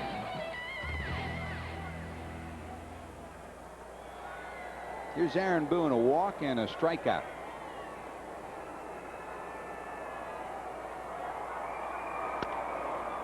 Dribbler to short. Renteria gets it there in time. They just nipped Boone by a half a step, and there's your second out. I'll tell you what, Aaron Boone, throughout the struggles at home plate, and he's hitting right around 200, continues to hustle his heart out going down the line. This guy never gives up anything, and he made it very close on what should have been more of a routine ground ball. I thought for a moment that Polanco, the third baseman, had a better shot at it, but Renteria is so good at coming in the ball and unloading the first base, he gets his man.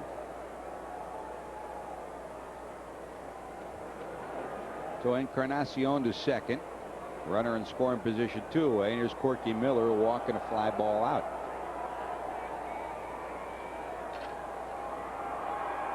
Scott Sullivan loosening in Cincinnati's bullpen.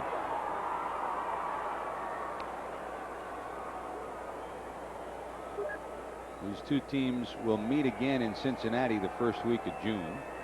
Then the last week of June here in St. Louis. Last week of August in Cincinnati, and the first week of September here in St. Louis again.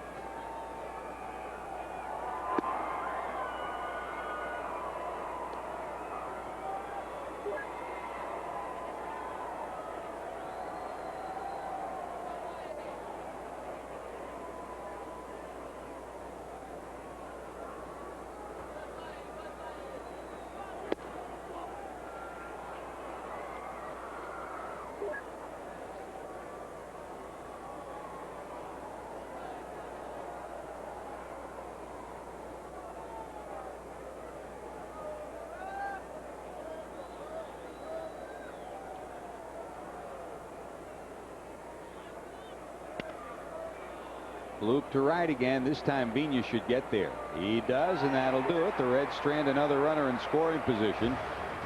Tough day for the Reds with runners in scoring position, but another good inning from Steckschulte. 5-1 St. Louis. Fox Sports Net is being brought to you by your Greater Cincinnati Ford dealers. By JTM Food Group. Satisfy your appetite with a brand you can count on, JTM. By Geico Direct, the sensible alternative. And by Hyundai. Test drive the cars with America's best warranty at your Cincinnati area Hyundai dealer.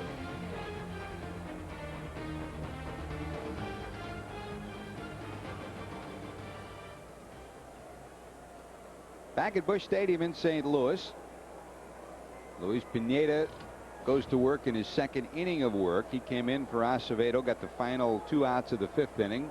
Going to work here in the bottom of 6. Here's the catcher, Eli Marrero, with Placido Polanco on deck in the 9th spot in the order.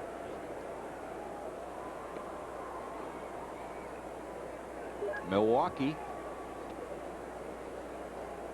took a 3-0 lead on the Cubs, but the Cubs have battled back at Milwaukee in the 8th inning. A 3 spot has tied that game, top of 8 in Milwaukee. Scoreless between Atlanta and Colorado. They're now on the top of the 4th in Denver.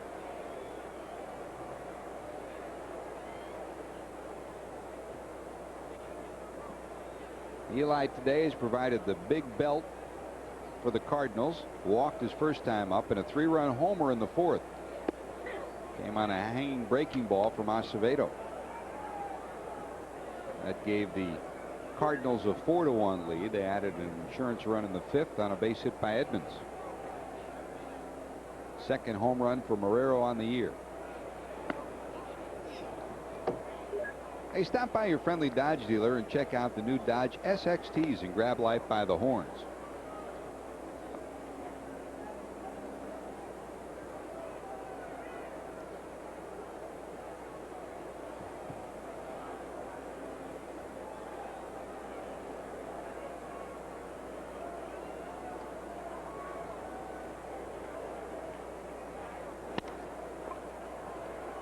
Hopper down to Walker. He's got it, and they just do get Marrero. He motored down the line. Walker didn't charge it, and Marrero busted it from the batter's box and just was nipped at first. There's one away. I just like the way certain players play like that. I mean, they come out of the box and they're going to think base hit all the way, and if a guy takes a little extra time at second base or shortstop or third and you can burn him one time, that's enough to give a wake-up call. Marrero gets down the line hard. Here's the same guy that hit that 3-run homer. Here's Polanco first at bat today, 1 for 4 in the first 2 games of the series. Oh, when this year started, everyone figured it would be the Cardinals and the Astros, the cream of the crop in the Central Division. Both those teams have weathered injuries and difficulties in this first month and a half of the season. The Cardinals starting to get a little healthier, and the Astros too. The Astros get Wade Miller back into the rotation. That'll give them a big boost. Look out, that's over the head of Polanco. Breaking ball slipped out of his hand. 2-0.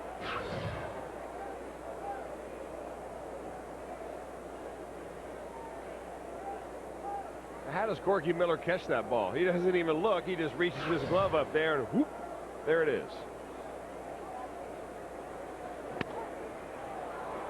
Slap to the right side. Encarnacion there. Juan's got it. 2 away. In this quirk of the new schedule this year, the Reds don't play the Astros until the first week of July at Houston on the 1st, 2nd, and 3rd. Then, I mean, at Cincinnati the 1st, 2nd, and 3rd. Then in Houston right after the All-Star break. 11, 12, 13, and 14.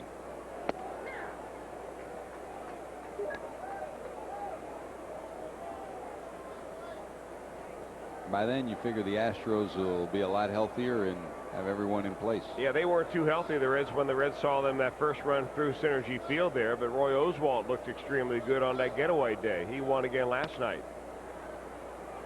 Walker's got this one.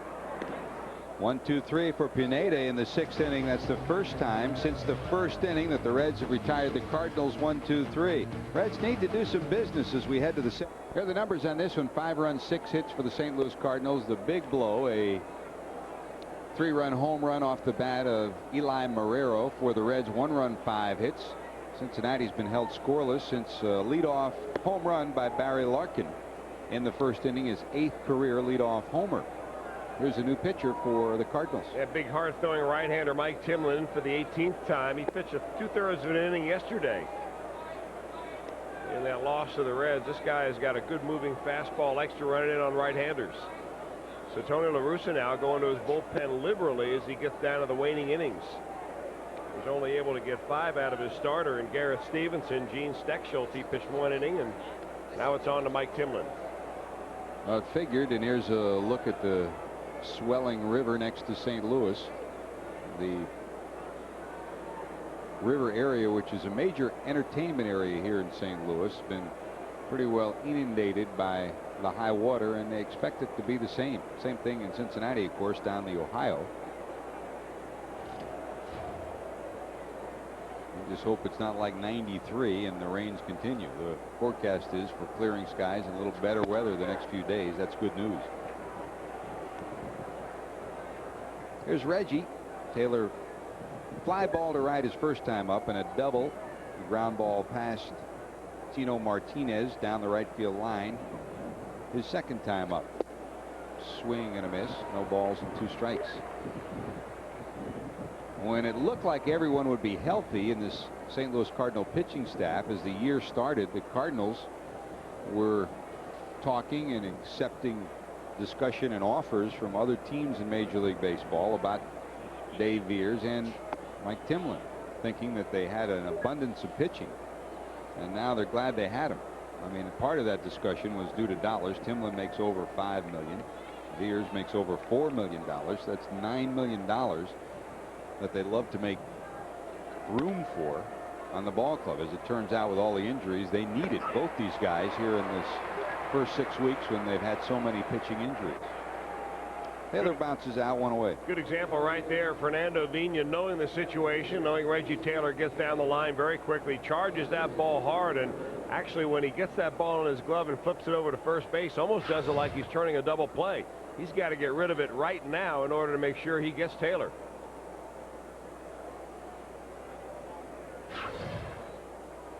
Here's Wilton Guerrero. He'll pinch hit for Pineda, who went 1 2/3 innings, didn't allow anything, and a good effort from the bullpen. Scott Sullivan up and tossing in the bullpen for Cincinnati now. First pitch swinging. Wilton pops it up. Battling the sun is Renteria. He's got it. 2 away. 2 quick outs for Timlin here in the 7th. You can hit the road with the Reds rooters and head to the Windy City to see the Reds in action against the Cubs. This motor coach trip, June 24th through the 26th, your chance to see the Reds play a couple of games in one of the special ballparks in Major League Baseball, the friendly confines of Wrigley. Sign up for the Chicago Motor Coach Tour, June 24th through 26th. Call Provident Travel, 1-800-354-8108 or 247-1100. That's 247-1100 locally in Cincinnati.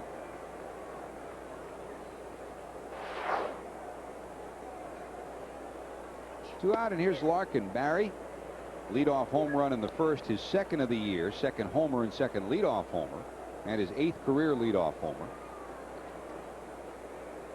Bounced to 2nd and single to left in the 5th. 2 for 3 for Larkin. 2 for 12 in the series now. A strike in the outside corner.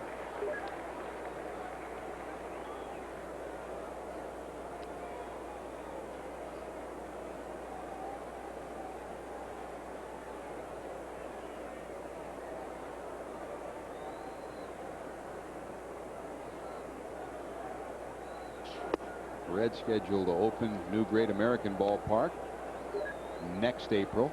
The Cardinals had hoped to be opening a new ballpark by 2005 or 2006 at the latest. That's now on hold again. Cardinals had hoped to have the All-Star game for 2006. That's the way it was penciled in. But the legislature did not pass their $650 million proposal this week, and it's back to the drawing board. Back to the drawing board for the Reds offensively. Timlin deals goose eggs here in the 7th. Still 5-1 St. Louis. sea of red here in St. Louis, and the red guys, not the Cincinnati Reds, but the Cardinal Red, have gotten the best of this one so far. 5 runs, 6 hits for the Cardinals, a run, 5 hits for the Reds. Eli Marrero's 3-run home run, the big difference, and Barry Larkin's homer, the only scoring hit for the Reds. Edmonds 3 for 3, 3 singles, a run scored and a run knocked in. The Reds at this point of the ball game right now 0 for 9 with runners in scoring position. Your Chrysler game summary, that's all you need to know. 0 for 9, not going to get it done on this day. So Reds hanging in with the bullpen. Here comes Scott Sullivan, and Cincinnati will have to do some late work against a bullpen that of course is anchored by Jason Isringhausen, and Isringhausen has been tough on the Reds. Yeah, it makes it an 8-inning game when you come into St. Louis and get down in the ball game, because you do have Isringhausen out there as just about as automatic as anybody in the National League outside Robbie Nen.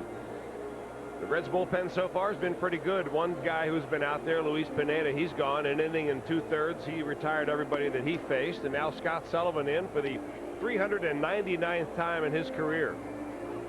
All of them relief appearances.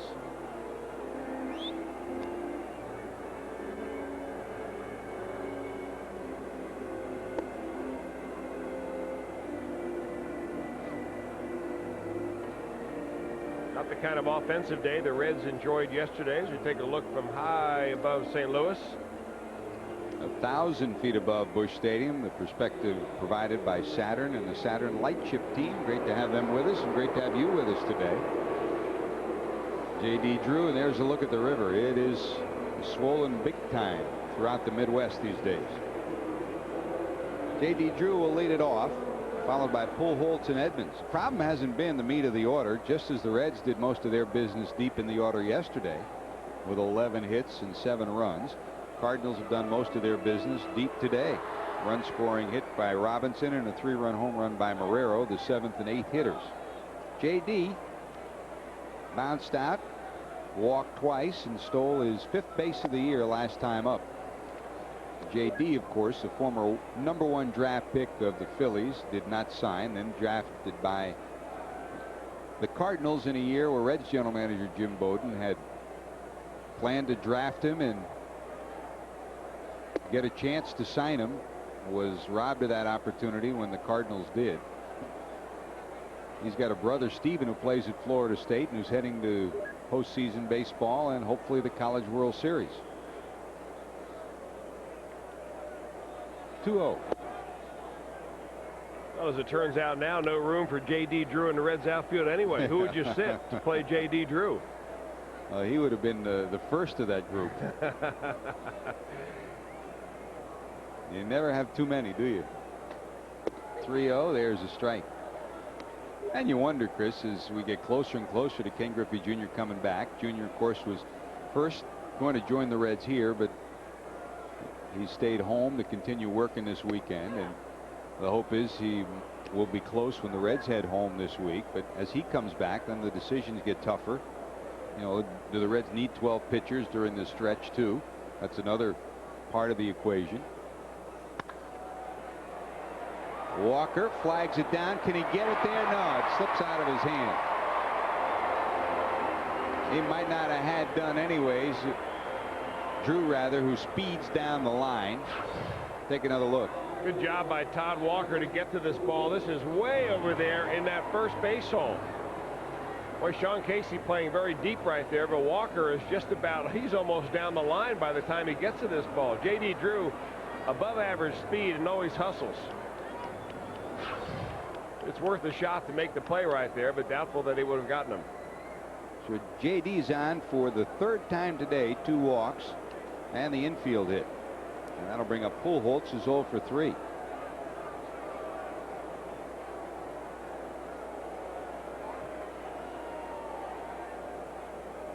By the way, in case you missed our tri-health injury report on Real Reds today, Dr. Timothy Kremchek's report also includes Joey Hamilton, who tossed off a mound. There goes Drew, and it's foul back and out of play.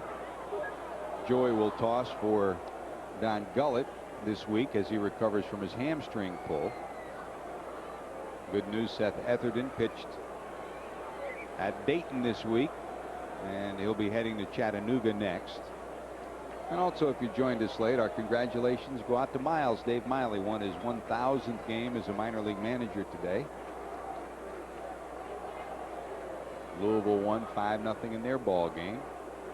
Our best to Mac Jenkins, Brooke Jacoby down in Louisville. That clipped him. Pujols hit on the arm as he tried to turn away from that.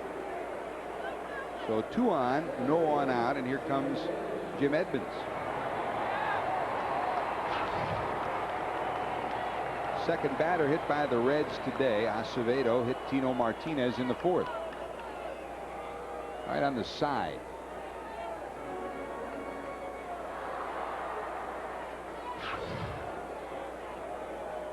Edmonds perfect today.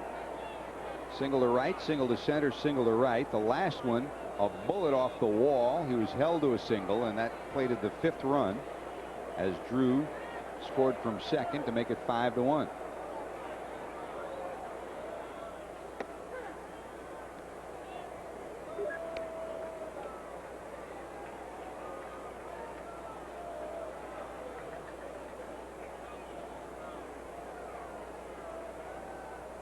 .344 overall now. He came into the game today hitting .344 against right-handed pitching, so that average is now up over 400. And here's how he did it.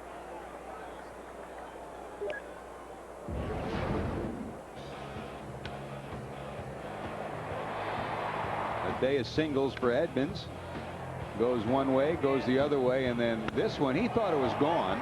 It hit the top of the wall, knocked in a run. 3 for 3 for Jim Edmonds. Yeah, 2 of the 3 pitches he hits are up above the letters right there. He hit the one low pitch to left field. The other 2 high ones he pulls to right. Good plate coverage.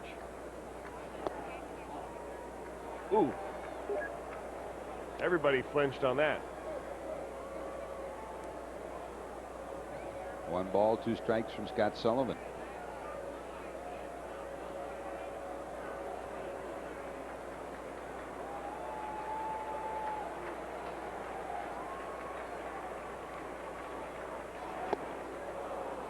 Swing and a miss. Edmonds finally retired by the Reds. Well, that's the way Jose Rijo got him yesterday. 2 times in the first 2 at-bats that Edmonds went down. He went down on slow off-speed pitches, slower than slow out of the arm of Rijo. And that one, a little bit of a pulled string off-speed pitch by Scott Sullivan, had Edmonds way out in front.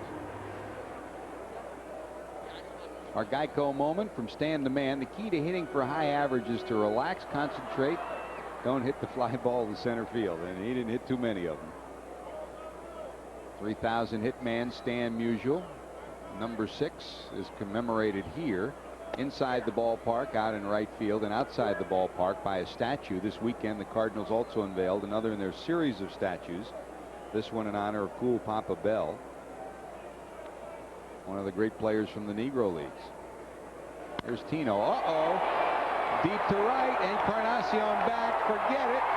Tino Martinez is homered for the 2nd consecutive day, and I guess he's answering the questions about is he back and is he swinging the bat well. A 3-run home run.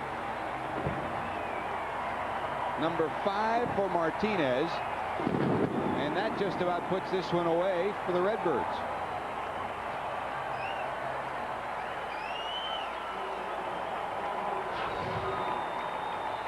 The ball sounds very special on this particular sock by Tino Martinez, a guy that hit a home run yesterday. The Reds might be getting out of St. Louis just in time before this guy heats up too much. They're calling him out for a curtain call.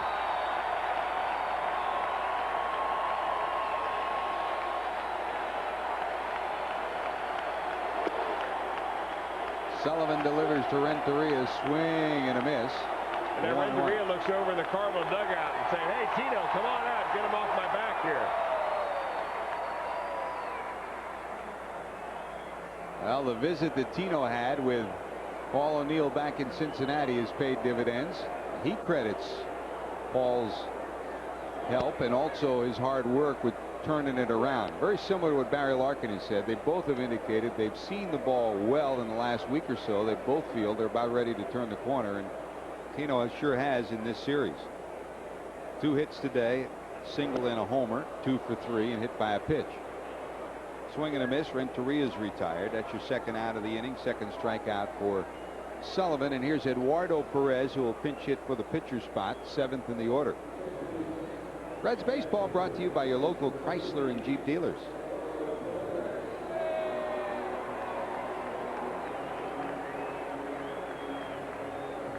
Eduardo steps up, has won his spot and his way back into this Cardinal roster this year after spending part of last year in Japan, having knee trouble and having surgery twice. He'll step to the plate. His at-bats have been few and far between, hitting only 114, but they've been important ones. He has 3 homers and 4 runs knocked in.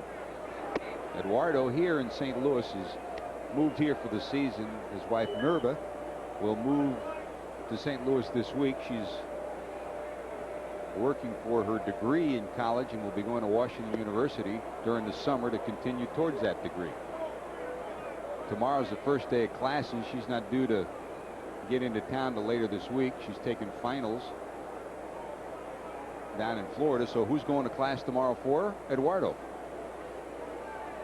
I hope he uses a recorder for notes and doesn't write the notes, or else she'll never get them right. I hope they check the student ID as he walks through the front gate there. 2 balls, 1 strike. Smile like the picture. What a joy to be with, just like his dad, Eduardo, is a special guy. His dad, Tony, of course, Reds Hall of Famer.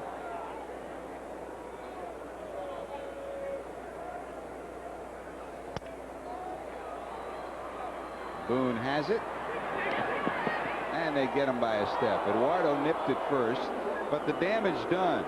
An infield hit, a hit batter, and a 3-run home run from Tino Martinez. Scott Sullivan and the Reds trail 8-1. Instant replay. Good defensive play by the Reds third baseman, Chris. Aaron Boone comes up with a lot of fine defensive plays down there. He shows a lot of range going over towards shortstop, Boone does, and despite his offensive troubles, he continues to play good, solid defense. The new pitcher that Tony La Russa goes to the bullpen to get, and this is the 3rd in 3 innings, is Mike Matthews, the left-hander. We saw him yesterday for a 1/3 of an inning.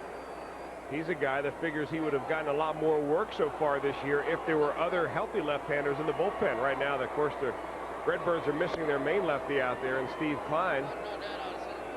And when you're the only lefty out there, sometimes it's the tendency of a manager like La Russa to not give you that 1 inning of tune-up that you might need, just in case the team battles back into a game that it's out of and they need you in a situation later on.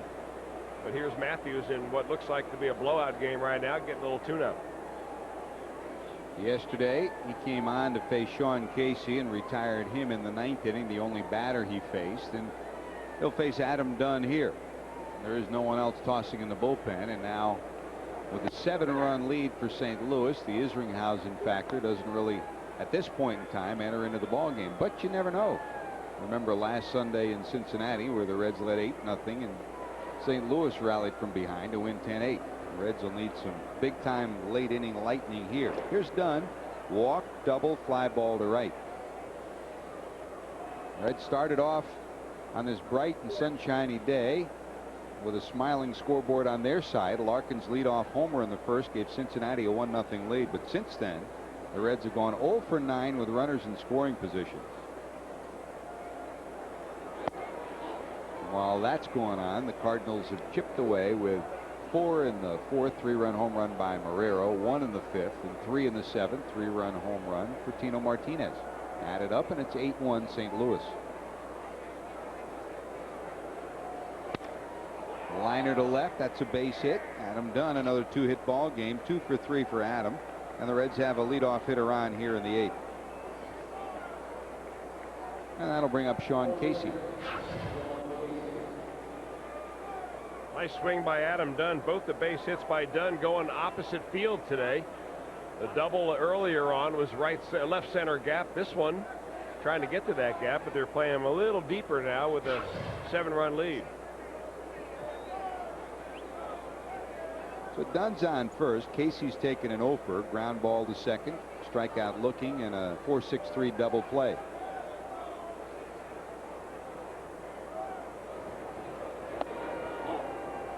While the Cardinals hope to get a brand new stadium here, Busch Stadium is still one of the nicer ballparks to visit, and we talked about the cool Papa Bell statue that was unveiled this weekend outside the ballpark. Inside, they keep it immaculate here. They have for many years. One of the older parks, but they've always kept it up, and they spent over $30 million in renovations in the last 6 or 7 years, so they've made it, from a fan standpoint, a nice place to come, but from an ownership standpoint, they still need more luxury boxes and want a new ballpark. Many of the things that John Allen and the Reds have put together for Great American Ballpark are duplicated here. Popped up down the left field line. Polanco there. Got it. One away. The honoring of Cardinal history will be duplicated by the Reds, honoring Cincinnati history. A Great American Ballpark that'll open next year. Hey, you can reserve your place in Reds history. Buy a personalized brick to be paved outside a Great American Ballpark. Engrave your family's name, your company's name, or even a special message that'll become a permanent part of the Reds' new park. Replica bricks also available, and make the perfect keepsake for any Reds fan. Bricks are only available till September the 1st, so order yours today at CincinnatiReds.com or by calling toll-free 866-850-2100. Great way to commemorate a friend or a Red from the past. Bouncer to Vigna. Wow, he takes care of that big time, and Encarnacion's retired. Good quick hands, took a tricky hop, but Vigna turns it into 2. Reds still trail 8-1 heading to the bottom of 8. Welcomes our viewers watching on Comcast Cable in Greenville, Kentucky, and Time Warner in Terre Haute, Indiana. Thanks for watching Reds baseball on Fox Sports Net, and welcome aboard. Great to have you with us here in St. Louis. Wish the numbers looked a little bit better if you're a Cincinnati Reds fan. Cardinals 8, Reds 1. Scott Sullivan back to work. Bottom of 8. Eli Marrero, the number 8 hitter, and Marrero is one of the 2 culprits in this one. His 3-run home run in the 4th broke open a 1-1 ball game, gave St. Louis a 4-1 lead. For Eli, his 2nd homer of the year. Tino Martinez has put an exclamation point on the scoreboard in the 7th with a 3-run homer of his own. And it's now 8-1. Reds have hit 2 batters. Each of them scored in ahead of home run swings. Acevedo started 4 1/3, 6 hits, 5 runs.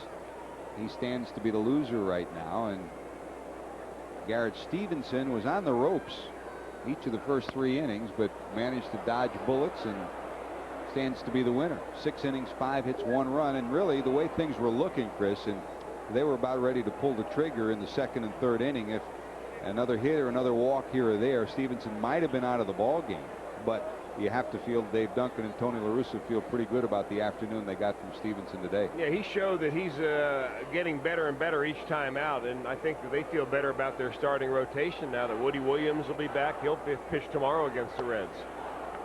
So the Reds will see really the top 4 in the Cardinal rotation. The guy that they hope to get back sometime this year that we saw throw in a simulated game here the other day, George, is Rick Ankiel. He looks a ways away yet. Ankiel still with the club. At first he thought he'd be heading to extended spring training and then out on an injury rehab, but he stayed with the club for this week, and he'll be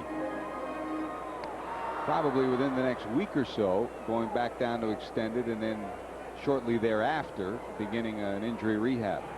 So Marrero walks. There's Polanco hitting in the 9th spot in the order. On the scoreboard in the National League, Cubs have rallied, now lead Milwaukee 4-3 in the 9th inning at Milwaukee. At one point the Brewers led that one 3-0. Also in the National League, Dodgers 3 in the 1st, 2 in the 2nd, 5-0 over Montreal. Chan against Ashby in that one. Phillies scoreless in the 1st in Phoenix, playing the Diamondbacks. Wolf against Anderson. Braves and the Rockies are scoreless. They're in the 6th inning in Denver. Moss against Denny Nagel there.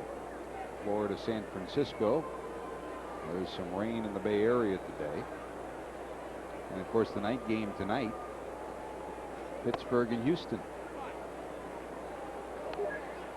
Wells against Malicki, the scheduled starters there. At this moment, the Astros and Cardinals 5 games back of Cincinnati in the Central. Mets at San Diego today too. Estacio and Tolberg. That's your National League scoreboard update. Our thanks to Gary Wayoff, who's checked on the scoreboard for us. Yankees have won 3-0 over Minnesota. Ventura hit his 11th homer. Toronto beat Oakland 11-0, the final in that one. Popped into left, hit pretty good. Dunn goes back to the wall, and that's gone. As good as Scott Sullivan is, man, you just don't expect an inning like this. A 3-run home run in the 7th, and here in the 8th, a walk and a 2-run home run off Polanco's bat.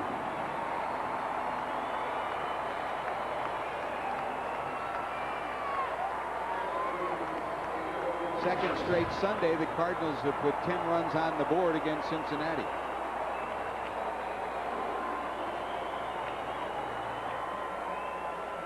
Well, the Reds were all patting themselves on the back yesterday after they came back off the carpet after losing that very tough 2-1 or 3-1 game on Friday night. And we're happy with the way they battled back and showed some offensive punch yesterday. Well, the Cardinals doing the same thing today after a tough loss yesterday, having their ace Matt Morris take it on the chin. They came right back and they put up some big numbers on the board. This is a battle of a couple of ball clubs that are very similar in the way they approach the game. And Vigna gets hit on the leg, takes a long look at Sullivan and heads down towards first, and the home plate umpire Gary Cederstrom will escort Vigna past Sullivan to make sure there's no extracurricular activities. And here comes Don Bell. You know, Chris, I'm sure a lot of folks that were with us in Milwaukee when you saw Sullivan hit on the elbow with that one hopper and saw how he left the game, you're saying, well, you know, maybe there's something wrong with the elbow. But he said he feels fine. He feels great. He feels strong. In fact, wants more work. You know, the manager and the pitching coach walked that fine line of trying to get bullpen guys just enough work to stay sharp, but not so much that they're overworked, and keep them in reserve for tight situations. And Sullivan wants work. There's no question about it. He's one guy that it's almost impossible to overwork, but you know, you hate to see him out in a situation like this where you give up a few runs. He gives up a 3-spot last inning on a bomb, and he gives up another bomb this inning. All of a sudden, you got 5 earnings, and it makes your numbers overall look bad. He's pitched much better than that overall on the year. Vigna gave kind of a hard look to Sullivan after getting hit on the leg by that pitch, but he didn't really make much of an effort to get out of the way. Sullivan came in with a 2.67 earned run average. It's taken a beating these last 2 innings. So a walk and a homer. All the free passes the Reds have given up, either walks or hit batters, they've come back to haunt the Reds today. Here's Drew. JD has walked twice and singled his last time up. He scored 2 runs today and stolen a base. Don't forget, final of the series tomorrow. We'll be on the air Monday night with Real Reds at 7:30. The game will follow at 8. Jimmy Haynes against Woody Williams. High in the air to center field. Taylor back. Calling. Got it at the warning track. Well, Scott Sullivan's bread and butter, ground ball outs. Today the outs he's getting are fly ball outs and the 2 home runs.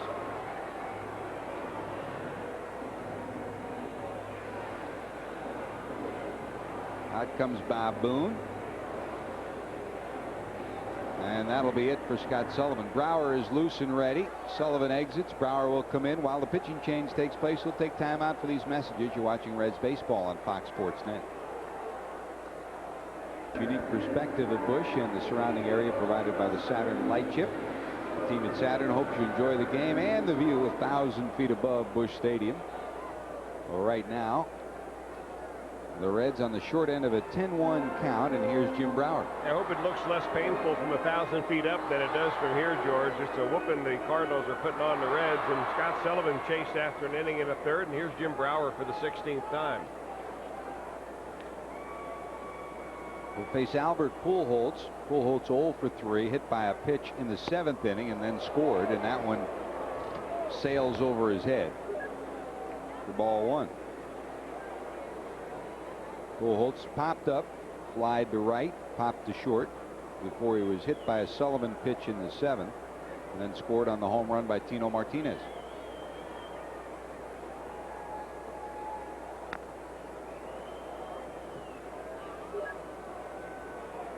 Brower pitched 2 innings, struck out 2, walked a batter, allowed a run yesterday.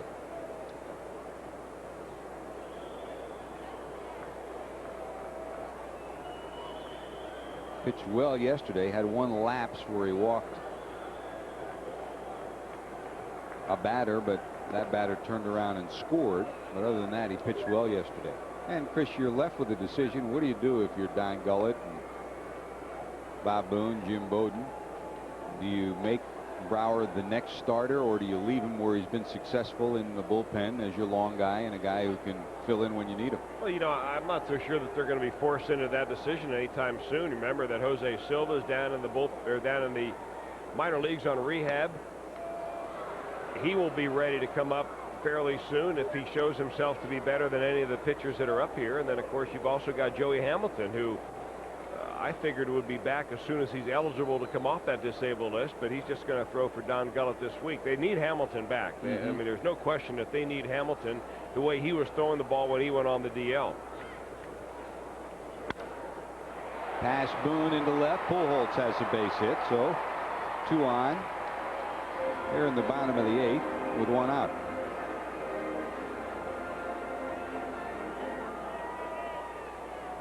That'll bring up Edmonds, who's 3 for 4, 3 singles, a run scored and a run batted in. He struck out last time up. I guess there's a couple of ways to look at it. When Ken Griffey Jr. comes back, the bench is automatically going to improve, because whoever you sit, whether it's Encarnacion, Adam Dunn, Austin Kearns, you know, when Jr. comes back into the lineup, that adds a little pop to your bench that Boone doesn't have right now. And if you happen to add a pitcher, it makes your bullpen a little better. Edmonds fouls it off. So realistically, you figure sometime probably this week the Reds will have at least 2 moves to make. One would be Jr. hopefully coming back. If everything that we've been led to believe it comes to fruition this week, that means probably another position player would leave. The Reds would not drop another pitcher. And then if and when Joey Hamilton comes back, another player would drop off this roster. That's not even talking about Bohannon, Silva, and so on and so forth. No, all those guys are simply going to have to show themselves to be better than what you have here at this level. And that's really the way it ought to be. We're not talking about Pedro Martinez down there on rehab right now. We're talking about some guys that can help you, yeah, if they're throwing the ball the way they're capable, but they've got to be able to show that they're better than Brower, better than Pineda, better than White, and so on. No balls, 2 strikes to Edmonds. Stays alive, just gets a piece of it. With regard to Jr., the Reds medical staff being very conservative, I guess, in the way that they're treating his injury. Remember when he originally hurt his knee, that partially torn patella tendon, that they said anywhere from 3 to 6 weeks. Well, this is 6 weeks to the day today, and it'll be at least another week, because they don't think that the junior will join the club until probably next weekend sometime. So hopefully he's coming along, but there's really, the way the ball club is playing, there's no need to rush it. It's not like this team is, you know, struggling bad right now. You know, let's get him back 100%, and then see what a major improvement he can do to the offense. 0-2 to Edmonds, down and in. And realistically, as you look at this stretch, you'd say, what do the Reds need coming up here? You'd probably say an extra pitcher during a stretch where they don't have days off, and they're facing some teams that are going to be throwing some good pitching at you. Well, you know, you're always going to need more pitching if your starters don't give you 7 or 8 innings, and they just have not been able to go that deep into ball games. That's why Bob Boone is going to the bullpen more often than ever, and you need those extra arms. He stayed alive with a piece of that. Count holes at 1 and 2. Talking to the Cardinals training staff and medical staff here, remember they went through a tendon injury with Mark McGwire. McGwire, a first baseman, not a center fielder, really battled to come back and never did feel comfortable. And the Cardinals reaffirmed what the Reds are doing. Both Dr. Stan London and Barry Weinberg, Brad Henderson, the Cardinal 2 trainers, said, you know, we opted to do the same thing. Be conservative, because a tendon injury is far more different and far more difficult than a ligament or a muscle injury. And he's also your marquee player. Yep. A call, strike 3 on the inner part of the plate. They looked away again. Edmonds knew it too. Edmonds punched out for the second straight time, so a 3-for-3 day turns into 3 for 5 with Edmonds after this fastball right on the inside corner of the plate. Nice pitch by Brower. Well, Brower gets him on a piece of cheese right there. Scott Sullivan pulled the string on him last time up. Good at bat overall by Edmonds, though. He spoiled some tough pitches. Here's Tino, homer yesterday, homer today. Martinez now 5 homers on the year. Today, Tino singled in the 5th, then hit a home run that followed an infield hit by Drew and a Pujols hit by pitch, a 3-run shot from Tino.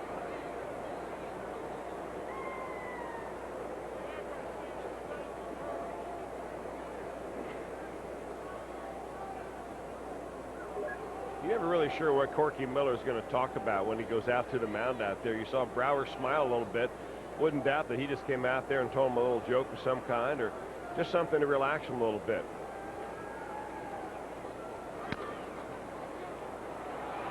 Brower flags it down over to first. That'll do it. Well, the Cardinals put 2 more on the board after a walk in the home run by Polanco. It's 10-1. Last roundup for the.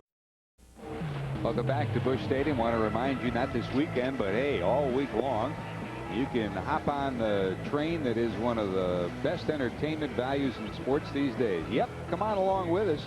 It's the best sports show, period. Tom Arnold, John Kruk, and the whole group bring you the show that made everything look a little bit differently in late night television, especially with your sports fans. So join us after Reds baseball every night and every weeknight right here on Fox Sports Net, the best sports show, period.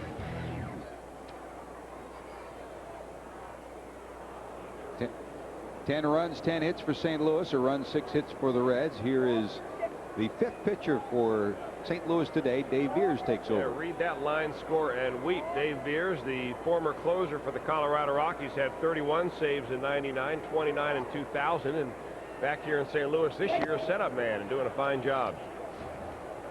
Todd Walker, Aaron Boone, Corky Miller due up in the 9th. Reds need some big-time lightning here. Trailing 10-1. Walker today bounced to the pitcher, flied to center, and struck out 0 for 3.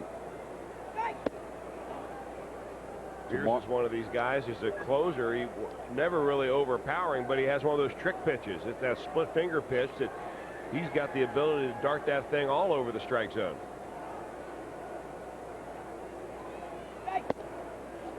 Wide for a ball, 2-1. Tomorrow, Real Reds at 7:30. Game will follow. Jimmy Haynes against Woody Williams, final of the 4-game set.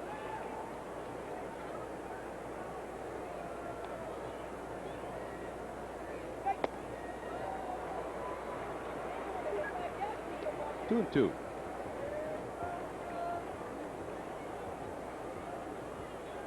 The Brewers scored in the bottom of the 9th inning to tie the Cubs 4-4. They're now in extra innings in Milwaukee. Dodgers now lead Montreal 7-0. Bottom of 4 at LA. New York and San Diego scoreless in the 1st. Philadelphia, Arizona scoreless in the 2nd. Braves pushed across a run in the 7th in Denver. 1-0. They lead Colorado. Rain in San Francisco, Florida there, and tonight Pittsburgh, Houston, the Sunday night game.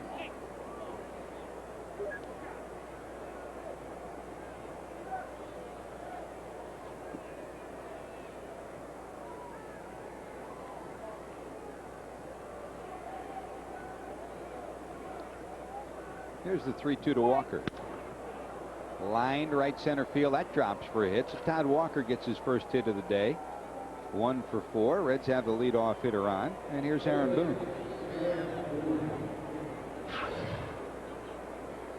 Todd Walker, as we listen to the interview he had him before the game, George, some of the adjustments that he has made at the plate to try to climb out of that slump. Well, he just keeps swinging. The key for him, though, is to get that timing down so he continues to spray the ball. Got a high pitch right there on a 3-2 count, lines it for a solid knock. Avoid those offers. Aaron Boone slaps it to the right side. It'll be out of play for strike one. You know, some of the comments about Walker as to how he tried to settle down, spread his legs a little bit more in the stance, try to keep everything a little bit more, I guess, compact and quiet.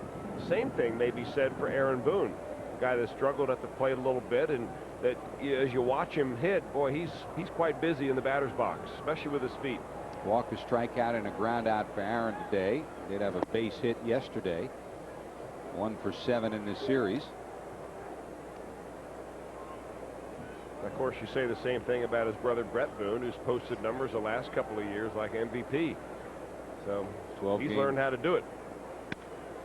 Boone sends it down the left field line, curving foul. It'll be out of play. Brett just had a 12-game hitting streak this past week. They are so different in personality in some respects, and in other respects, competitively, so similar. Souvenir for that youngster.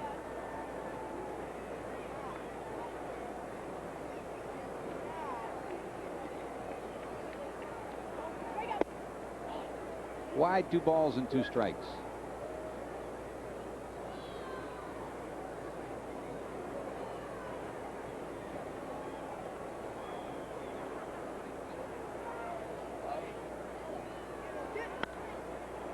American League, the Kansas City Royals 5 in the 9th, and they held on to beat Cleveland 3 in the 9th, held on to beat Cleveland 5-4. Fryman had a grand slam for Cleveland in the 6th to provide the Indians runs on the day. Kansas City 5 and Cleveland 4. Tony Pena gets a victory at Jacobs Field today. Swing and a miss. Aaron's retired. First out here in the 9th inning. The rest of the American League scores: Toronto won 11-0 over Oakland. Delgado another homer in that one. Boston held on to beat Brett Boone and the Mariners, the final 3-2 at Fenway Park. Detroit defeated Texas 2-1. Tampa Bay over Baltimore 4-0.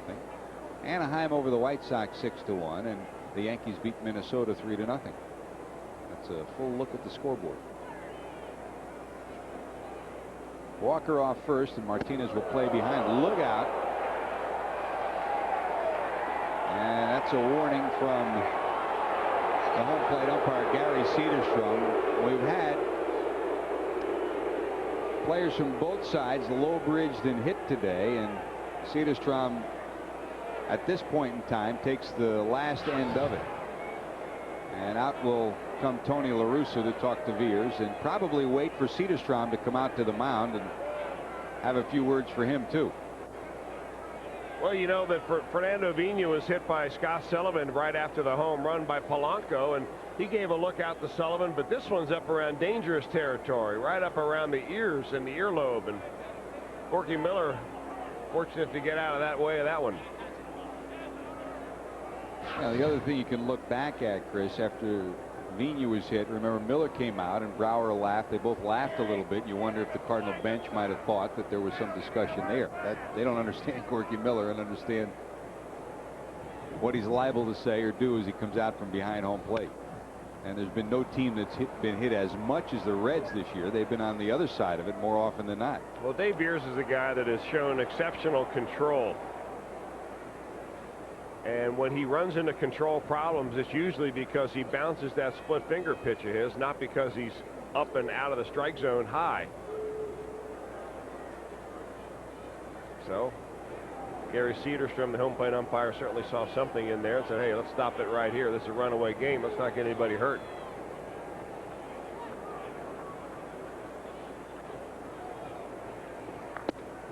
Wide for a ball, 2-1. I want to say hello to some Reds fans watching us on the Big Bird down in Palm Harbor, Florida. Joe Lomascolo and friends gathering around to watch the Reds take it on the chin this afternoon.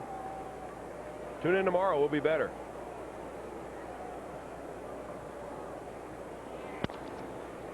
Bouncer to short. Renteria will take it himself and flips to first, and that will do it.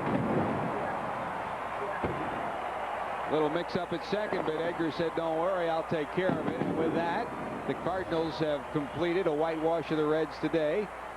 10 runs, 10 hits for St. Louis, a run, 7 hits for the Reds. It started off bright and sunshiny for Cincinnati with a 1-0 lead, but the Cardinals came from behind once again. Their 16th come from behind win of the 22 they have this year. St. Louis wins it 10-1. We'll be back to talk more about it after these messages. The day started for the Reds. Barry Larkin, second homer of the year, second leadoff homer, 8th career leadoff homer. But that would be all the Reds scoring, Chris. I'll tell you what, didn't think that would happen. Not the way that they had Gareth Stevenson on the ropes early on. They had some opportunities to put it away against Stevenson. Could not get it done. That's the only crooked number the Reds could muster today. Stevenson wins his first ball game of the year and his first ever career win against the Reds. Acevedo takes the loss. He's 4-2. More to talk about when we return after these messages. In St. Louis, the Cardinals have taken this one today. They've taken 2 of the 3 so far in the series. Jose Rijo was up to the challenge yesterday. Barry Larkin was today too, with his second homer of the year, 8th career leadoff homer, but the rest of it went the Cardinals' way. We'll wrap up the series tomorrow, Chris. Important game, Reds and the Redbirds tomorrow. It really is. You know, both these teams trying to make a statement to each other, both coming back after losses. The Cardinals come back in a big way yesterday. It'll be up to the Reds tomorrow to see if they can't get it done. Jimmy Haynes will take the mound for the Reds against Woody Williams. Tino Martinez homered again today, his second home run in 2 days. A 3-run shot. Cardinals win it by a final of 10-1. Join us tomorrow. Real Reds at 7:30. The game will follow at 8 o'clock from St. Louis as the Reds and Redbirds will wrap up this 4-game set. For Chris Welch, our entire crew, this is George Grant. Good day, everybody. See you at the ballpark.